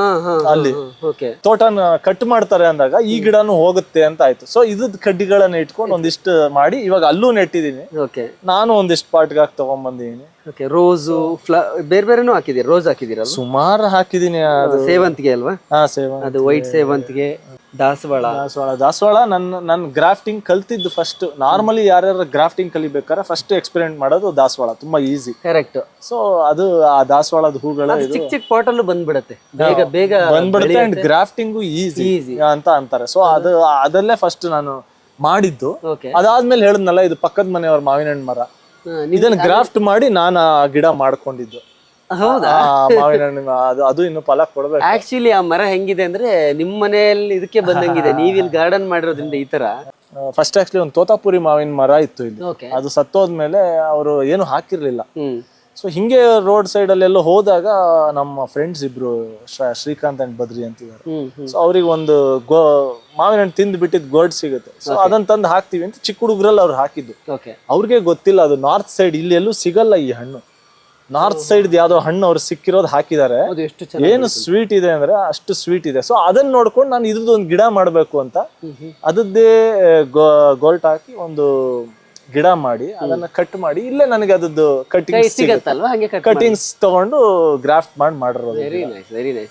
ನಿಮಗೆ ಮೊದ್ಲು ಇಂಟ್ರೆಸ್ಟ್ ಇತ್ತ ಅಂದ್ರೆ ಈ ತರದ್ದು? ಇಲ್ಲ, ನನಗೆ ಗಾರ್ಡನಿಂಗ್ ಅಷ್ಟು ಚಿಕ್ಕ ಪುಟ್ಟ ನಮ್ ದೊಡ್ಡಮ್ಮ ಇಟ್ಟಿದ್ದ ಮೇಂಟೈನ್ ಮಾಡ್ತಿದ್ದೆ, ಇದ್ ಮಾಡ್ತಿದ್ದೆ ಅಷ್ಟೇ ಬಿಟ್ರೆ ಇಷ್ಟೆಲ್ಲ ಇರ್ಲಿಲ್ಲ. ಬಟ್ ಈಗ ಕೋವಿಡ್ ಆದ್ಮೇಲೆ ಅದೇ ಆ ಗಿಡಗಳನ್ನ ಮಾಡ್ಬೇಕು, ಆ ಹಣ್ಣು ಗಿಡ ಹೋಗುತ್ತಲ್ಲ ಅದನ್ನ ಉಳಿಸ್ಕೋಬೇಕು ಅಂದಾಗ ಸ್ಟಾರ್ಟ್ ಆಗಿದ್ದು. ತುಂಬಾ ಚೆನ್ನಾಗಿದೆ. ಇನ್ನೊಂದೇನಂದ್ರೆ ಇಲ್ಲಿ ಸುತ್ತಮುತ್ತ ಎಲ್ಲ ನಿಮ್ಗೆ ಜಾಗ ತಗೋಬೇಕಂದ್ರೂ ಆಗೋದಿಲ್ಲ. ಒಂದು ಫಾರ್ಮ್ ಹೌಸ್ ಇದು ಮಾಡ್ಬೇಕು, ಬೆಂಗಳೂರಲ್ಲಿ ಸಿಗಲ್ಲ ಅಲ್ವಾ? ಇಲ್ಲೇ ಸ್ವಲ್ಪ ದೊಡ್ಡ ದೊಡ್ಡ ಪಾರ್ಟ್ ಇಟ್ಕೊಂಡು ಮಾಡಿದೀನಿ. ಮುಂದೆ ಯಾವಾಗಾರ ಎಲ್ಲಾರು ತಗೊಂಡಾಗ ಆಗ ಇದನ್ನೆಲ್ಲ ನೆಲಕ್ಕೆ ಹಾಕ್ಬೇಕು. ನೆಲಕ್ಕೆ ಹಾಕಿದಾಗ ಬರೋ ಇದೇ ಬೇರೆ, ಅದು ಬೇರೆ. ಇಲ್ಲಿ ನೀವು ಅದಕ್ಕೆ ಎವ್ರಿ ಡೇ ಎಲ್ಲ ಕೊಡ್ಬೇಕಾಗುತ್ತೆ, ಎಲ್ಲಾ ತರ ಪ್ರೋಟೀನ್ಸ್, ವಿಟಮಿನ್ಸ್. ನಮ್ಗೆ ಮನುಷ್ಯರಿಗೆ ಹೆಂಗ್ ಬೇಕೋ ಅದೇ ತರ ಅದಕ್ಕೆ NPK ಅದು ಇದು ಅಂತೆಲ್ಲ ಬರುತ್ತೆ. ಅಷ್ಟೆಲ್ಲ ನಾನು ಕೊಟ್ಟಿಲ್ಲ. ಇಲ್ಲೇ ಒಂದ್ ಮೂಟೆಯಲ್ಲಿ ಊರ್ ಕಡೆಯಿಂದ ಎರೆಗೊಬ್ಬರ ಬರುತ್ತೆ, ಅದನ್ನ ತಂದು ಇದ್ದೇ ವೇಸ್ಟ್ ಗಳನ್ನ ಹಾಕಿ ಎರೆಗೊಬ್ಬರ ನಾನೇ ಮಾಡಿ ಅದನ್ನ ಫೀಡ್ ಮಾಡ್ತೀನಿ ಅಷ್ಟೇ. ಅಂಡ್ ಈ ಶೂಟಿಂಗ್ ಶೆಡ್ಯೂಲ್ಸ್ ಒಟ್ಟೊಟ್ಟಿಗೆ ಸಿಕ್ಕಿದ್ರಿಂದ ಕರೆಕ್ಟ್ ಟೈಮ್ ಇವೆಲ್ಲ ಹಣ್ಣು ಬಿಡೋ ಅಂತ ಟೈಮ್ಗೆ ನನಗೆ ಅದಕ್ಕೆ ಚೆನ್ನಾಗಿ ನೋಡ್ಕೊಳ್ಳೋಕೆ ಯಾರು ಇಲ್ಲಿ ಪಾಪ ಅದಷ್ಟು ಗಿಡಗಳನ್ನ ನೀರ್ ಹಾಕಕ್ಕೆ ಹಾಕ್ತಾರೆ, ಬೇರೆ ಎಲ್ಲ ನೀವು ಮಾಡ್ಲಿಕ್ಕೆ. ಯಾಕಂದ್ರೆ ಪಾಟ್ ಅಲ್ಲಿ ಇದ್ದಾಗ ಮಣ್ಣಿಂದ ಹಿಡಿದು ಅದನ್ನ ಇಷ್ಟಿಷ್ಟು ವರ್ಷಕ್ಕೆ ರೀಪಾಟ್ ಮಾಡ್ಬೇಕು, ಈ ತರ ಎಲ್ಲ ಇರುತ್ತೆ. ಇಲ್ಲದ್ರೆ ಹೂ ಬೀಳೋದು, ಈಗ ನೋಡಿ ಇದೊಂದು ಬಿದ್ದೋಗಿದೆ, ಅದು ಏನಕ್ಕಂದ್ರೆ ದಾಳಿಂಬೆದು ಸುಮ್ನೆ ಒಂದು ಹಣ್ಣು ಬರುತ್ತೆ, ಈ ಹೂವಿಂದ ಒಂದು ಹಣ್ಣು ಆಗುತ್ತೆ. ಹೌದು, ಬಿದ್ದೋಗಿದ್ರಿಂದ ವೇಸ್ಟ್ ಇದೆ. ಸೊ ಈ ತರದ್ದೆಲ್ಲ ಆಗುತ್ತೆ. ಅದಕ್ಕೆ ಏನೇನೋ ಕಮ್ಮಿ ಇರುತ್ತೆ, ಅದೆಲ್ಲ ಬಿದ್ರೇನೆ ಅದು ಸಸ್ಟೈನ್ ಆಗೋದು, ಚೆನ್ನಾಗಿ ಹೂ ಆಗೋದು, ಹಣ್ಣು ಸೈಜ್ ಬರೋದು, ಈ ತರದ್ದೆಲ್ಲ ಇರುತ್ತೆ. ಅದಕ್ಕೆ ಅದದ್ದೇ ಆದ ಒಂದು ಅದೇ ನಿಮ್ಗೆ ನೆಲದಲ್ಲಾದ್ರೆ ಇಷ್ಟು ನೋಡ್ಕೋಬೇಕಾಗಿಲ್ಲ. ಒಂದ್ ಲೆವೆಲ್ ಅದೇ ಕ್ರಿಯೇಟ್ ಮಾಡ್ಕೊಳ್ಳುತ್ತೆ. ಹೌದು, ಕ್ರಿಯೇಟ್ ಮಾಡ್ಕೊಳುತ್ತದೆ. ಮತ್ತೆ ಇನ್ನೊಂದಿಷ್ಟು ಅದು ಫ್ಲವರಿಂಗ್ ಟೈಮ್ ಅಲ್ಲಿ ಆಗಿರ್ಬೋದು, ಇದಾಗಿರ್ಬೋದು, ಕೊಡ್ಬೇಕಾಗ್ಬೋದು ಇದರಲ್ಲಿ. ಓಕೆ, ಬಟ್ ಏನೋ ಒಂದು ನಿಮ್ ಖುಷಿ, ಅದ್ರಲ್ಲೂ ಒಂದು ಖುಷಿ ಸಿಗುತ್ತೆ ಆಕ್ಚುಲ್ ಆಗಿ. ಅದೇ ಆ ಟೈಮಲ್ಲಿ ಕೋವಿಡ್ ಟೈಮಲ್ಲಿ ಏನ್ ಮಾಡೋದು ಏನೋ ಇರ್ಲಿಲ್ಲ ಅಲ್ಲ, ಇದು ಉಳ್ಸೋಣ ಅಂತ ಮಾಡಕ್ ಸ್ಟಾರ್ಟ್ ಮಾಡಿದ್ದು. ಅದು ಒಂಥರ ನನಗೆ ಒನ್ ಆಫ್ ದಿ ಆಕ್ಚುಲಿ ಖುಷಿ ನನ್ಗೆ ಅನ್ಸುತ್ತೆ. ಅದು ಆಕ್ಚುಲಿ ನಿಮ್ ನೇಚರ್ ಅದು ಆಕ್ಚುಲಿ ನಿಮ್ಗೆ ಎಲ್ಲೇ ಮಾಡಿ ನೇಚರ್ ಕನೆಕ್ಟ್ ಆಗೋದಿದೆಯಲ್ಲ. ನಮ್ಗೆ ಯಾವಾಗ್ಲೂ ಒಂದು ತುಂಬಾ ಬೇಜಾರಾದಾಗ ಇದೊಂದು ಸಣ್ಣ ಸಣ್ಣ ಈ ತರದ ವಿಚಾರ ಹವ್ಯಾಸ ತರ ತುಂಬಾ ಖುಷಿ ಕೊಡುತ್ತೆ, ಗೊತ್ತಿಲ್ಲದೆ ಒಂದು ಖುಷಿ ಸಿಗುತ್ತೆ. ಕೊನೆಯಲ್ಲಿ ನನಗೊಂದು 2-3 ಕೇಳ್ಬೇಕನ್ನಿಸ್ತು. ಇವತ್ತು ಸಿನಿಮಾ ಇಂಡಸ್ಟ್ರಿಯಲ್ಲಿ ಇರ್ಬೇಕಂದ್ರೆ ಸ್ವಲ್ಪ ಫೈನಾನ್ಷಿಯಲಿ ಸ್ಟೇಬಲ್ ಆಗಿರೋದು ಕೂಡ ಬಹಳ ಇಂಪಾರ್ಟೆಂಟ್ ಅಂತ ಅಂದ್ರೆ ಈಗ ತಂದೆ ಹೋದ್ಮೇಲೆ ಈಗ ನೀವು ಎಷ್ಟು ಫೈನಾನ್ಷಿಯಲಿ ಸ್ಟೇಬಲ್ ಆಗಿದ್ದೀರಿ, ನಿಮ್ಮನ್ನ ನೀವು ಇದು ಮಾಡ್ಕೊಳ್ಳೋ ತರ ಅನ್ನೋದು. ಫೈನಾನ್ಷಿಯಲಿ ಸ್ಟೇಬಲ್ ಆಗೋದಕ್ಕೆ ಬೇರೆ ಬಿಸ್ನೆಸ್ ಅಂತ ನಾನು ಐ ಆಮ್ ಇಂಟು ಸಿನಿಮಾ ಅಷ್ಟೇ. ಸಿನಿಮಾ ಬಿಟ್ಟು ಬೇರೆ ಏನು ಅಲ್ಲ. ಯಾಕೆ ಕೇಳಿದೆ ಅಂದ್ರೆ ಸಿನಿಮಾ ಅನ್ನೋದು ಹಾಗೇನೆ ತುಂಬಾ ಅನ್ಸರ್ಟೈನ್.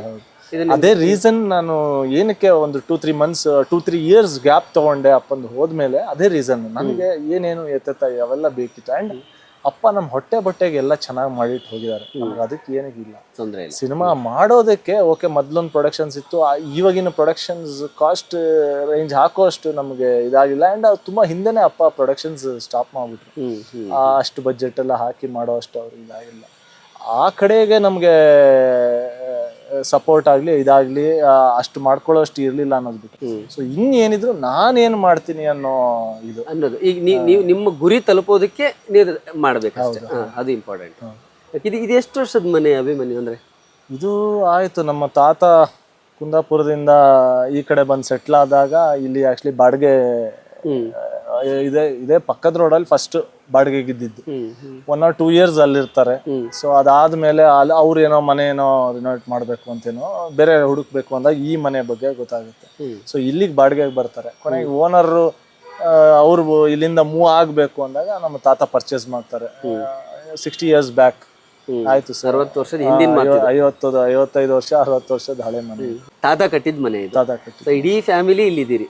ಹೌದು, ತಂದೆ ತಮ್ಮ ಅಣ್ಣ ಎಲ್ಲರೂ ಒಟ್ಟಿಗೆ ಇದ್ದಿದ್ದು ಜಾಯಿಂಟ್ ಫ್ಯಾಮಿಲಿ. ಈಗ ಒಬ್ರೊಬ್ರ ಮಕ್ಕಳೇ ಮದುವೆ ಆಯ್ತು, ಇದಾಯ್ತು, ಎಲ್ಲ ಸಂಸಾರ ದೊಡ್ಡದಾಗ್ತಿದ್ದಂಗೆ ಒಬ್ರೊಬ್ರೆ ಮೂವ್ ಆಗ್ತಾ ಇದ್ದಾರೆ ಆಚೆ. ಇನ್ನೊಂದು 4-5 ವರ್ಷ ಇರ್ಬೋದು, ಅದಾದ್ಮೇಲೆ ಎಲ್ಲರೂ ಆಲ್ಮೋಸ್ಟ್ ಮೂವ್ ಆಗಿರ್ತಾರೆ. ಅಂಡ್ ಮನೇನು ತುಂಬಾ ಹಳೇದಾಗ್ತಾ ಬಂತು, ಹೊಸದಾಗಿ ಏನಾರ ಮಾಡ್ಬೇಕು. ಓಕೆ, ಅಪ್ಪಾಜಿನೇ ಫಸ್ಟ್ ನಿಮ್ಮ ಫ್ಯಾಮಿಲಿಯಲ್ಲಿ ಸಿನಿಮಾಗೆ ಬಂದಿದ್ದು. ತಾತ ಏನ್ ಮಾಡ್ತಿದ್ರು ಅಂದ್ರೆ?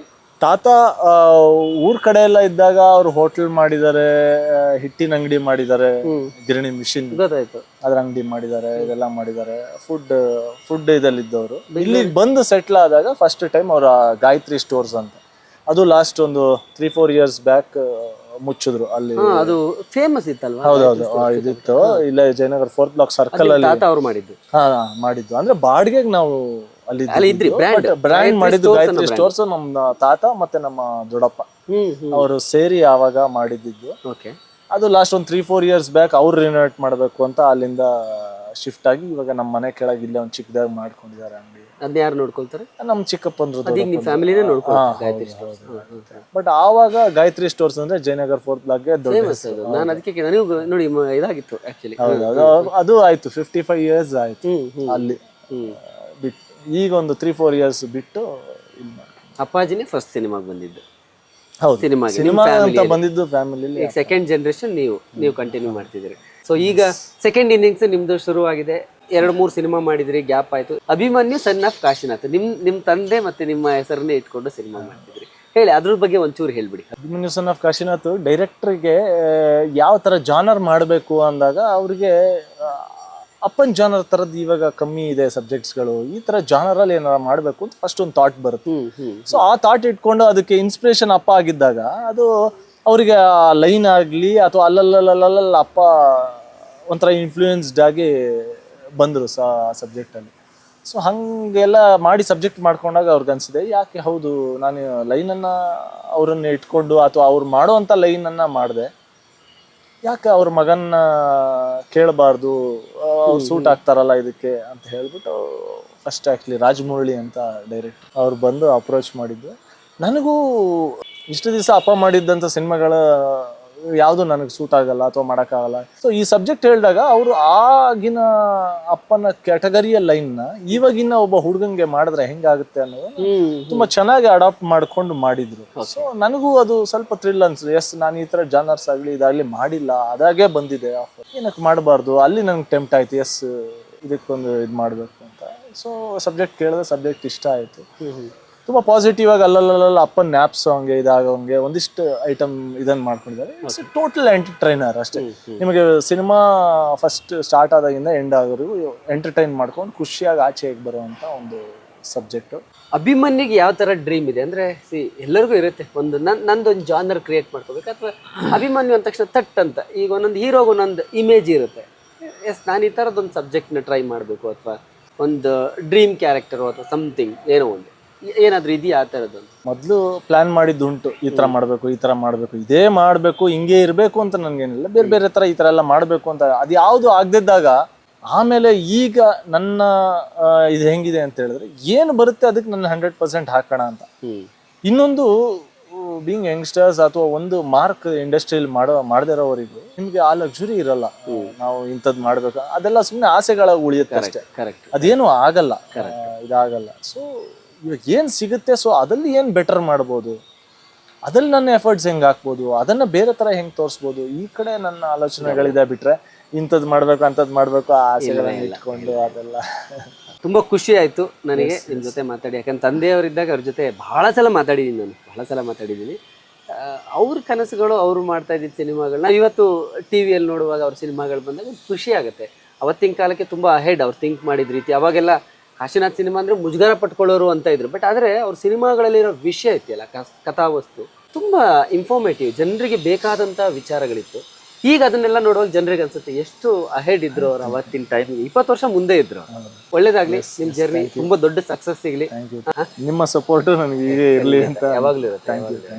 ಇಷ್ಟೊತ್ತು ಅಭಿಮನ್ಯು ಅವ್ರ ಜೊತೆ ಮಾತಾಡ್ತಾ ಇದ್ವಿ. ಎಸ್, ಕಾಶಿನಾಥ್ ಸರ್ ಹೋದ್ಮೇಲೆ ಅಭಿಮನ್ಯು ಎಲ್ಲಿ ಹೋದ್ರು ಅಂತ ಎಲ್ಲರೂ ಅನ್ಕೊಳ್ತಾ ಇದ್ರು. ಬಟ್ ಅವರು ಹೇಳಿದ್ರು, ನಾನು ಸಾಕಷ್ಟು ಸಿನಿಮಾಗೆ ತಯಾರಿ ಮಾಡ್ಕೊಳ್ತಿದ್ದೆ, ಹೊರಗಡೆ ಎಲ್ಲೂ ಕಾಣಿಸ್ಕೊಡ್ಲಿಲ್ಲ ಅಂತ. ಅವ್ರಿಗೆ ಒಳ್ಳೇದಾಗಲಿ, ಅವರು ಕನ್ನಡ ಚಿತ್ರರಂಗದಲ್ಲಿ ಇನ್ನೂ ಎತ್ತರಕ್ಕೆ ಬೆಳೀಲಿ. Thank you so much. ನಮಸ್ಕಾರ, ನಾನು ನಿಮ್ಮ ಶಶಾಂಕ್ ಮಾತಾಡ್ತಾ ಇದ್ದೀನಿ. ನಿಮಗೆ ನೀವು ಸಿನಿಮಾಸಕ್ತರಾಗಿದ್ದರೆ ಅಥವಾ ಸಿನಿಮಾದ ಟೆಕ್ನಿಕಲ್ ವಿಷಯಗಳನ್ನು ಏನಾದ್ರು ತಿಳ್ಕೋಬೇಕು ಅಥವಾ ಸಿನಿಮಾ ರಂಗದಲ್ಲಿ ಸಕ್ರಿಯವಾಗಿ ನೀವು ಏನಾದರೂ ಭಾಗಿಯಾಗಬೇಕು ಅಂತ ಇದ್ದರೆ ಮಿಸ್ ಮಾಡ್ದಲೇ ನೀವು ಈ ಡೈಲಿ ಮಾಧ್ಯಮ ಯೂಟ್ಯೂಬ್ ಚಾನಲ್ನ ನೋಡಬೇಕು. ಯಾಕೆಂದರೆ ಈ ಚಾನಲ್ನಲ್ಲಿ ಸಿನಿಮಾಗಳ ಕುರಿತಾಗಿ ವಿಷಯಗಳನ್ನು ಹೇಳೋದಲ್ಲದೆ ಸಿನಿಮಾದ ಟೆಕ್ನಿಕಾಲಿಟೀಸ್ ಏನಿದೆ ಮತ್ತು ಸಿನಿಮಾ ರಂಗದ ಒಳಗೆ ನಾವೇನಾದರೂ ವಿಷಯಗಳನ್ನು ತಿಳ್ಕೊಬೇಕು, ಟೆಕ್ನಿಕಲ್ ವಿಷಯಗಳನ್ನು ತಿಳ್ಕೊಬೇಕು ಅಥವಾ ಸಿನಿಮಾ ರಂಗಕ್ಕೆ ಎಂಟ್ರಿ ಆಗಬೇಕು ಅನ್ನೋ ಒಂದು ಆಸೆ ಇದ್ದರೆ ನಿಮಗೆ ತಪ್ಪದೆ ಈ ಚಾನಲ್ಗೆ ಸಬ್ಸ್ಕ್ರೈಬ್ ಮಾಡಿ. ನಿಮಗೆ ಬೇಕಾದಂಥ ಎಲ್ಲ ವಿಚಾರಗಳು ಮನೋರಂಜನೆ ಜೊತೆಗೆ ಇಲ್ಲಿ ಸಿಗ್ತವೆ ಮತ್ತು ನಿಮಗೆ ಎಲ್ಲೋ ಒಂದು ಕಡೆ ಒಂದು ಟಾರ್ಚ್ ಲೈಟ್ ಥರ ಕೆಲಸ ಕೂಡ ಮಾಡುತ್ತೆ ಈ ಚಾನಲ್.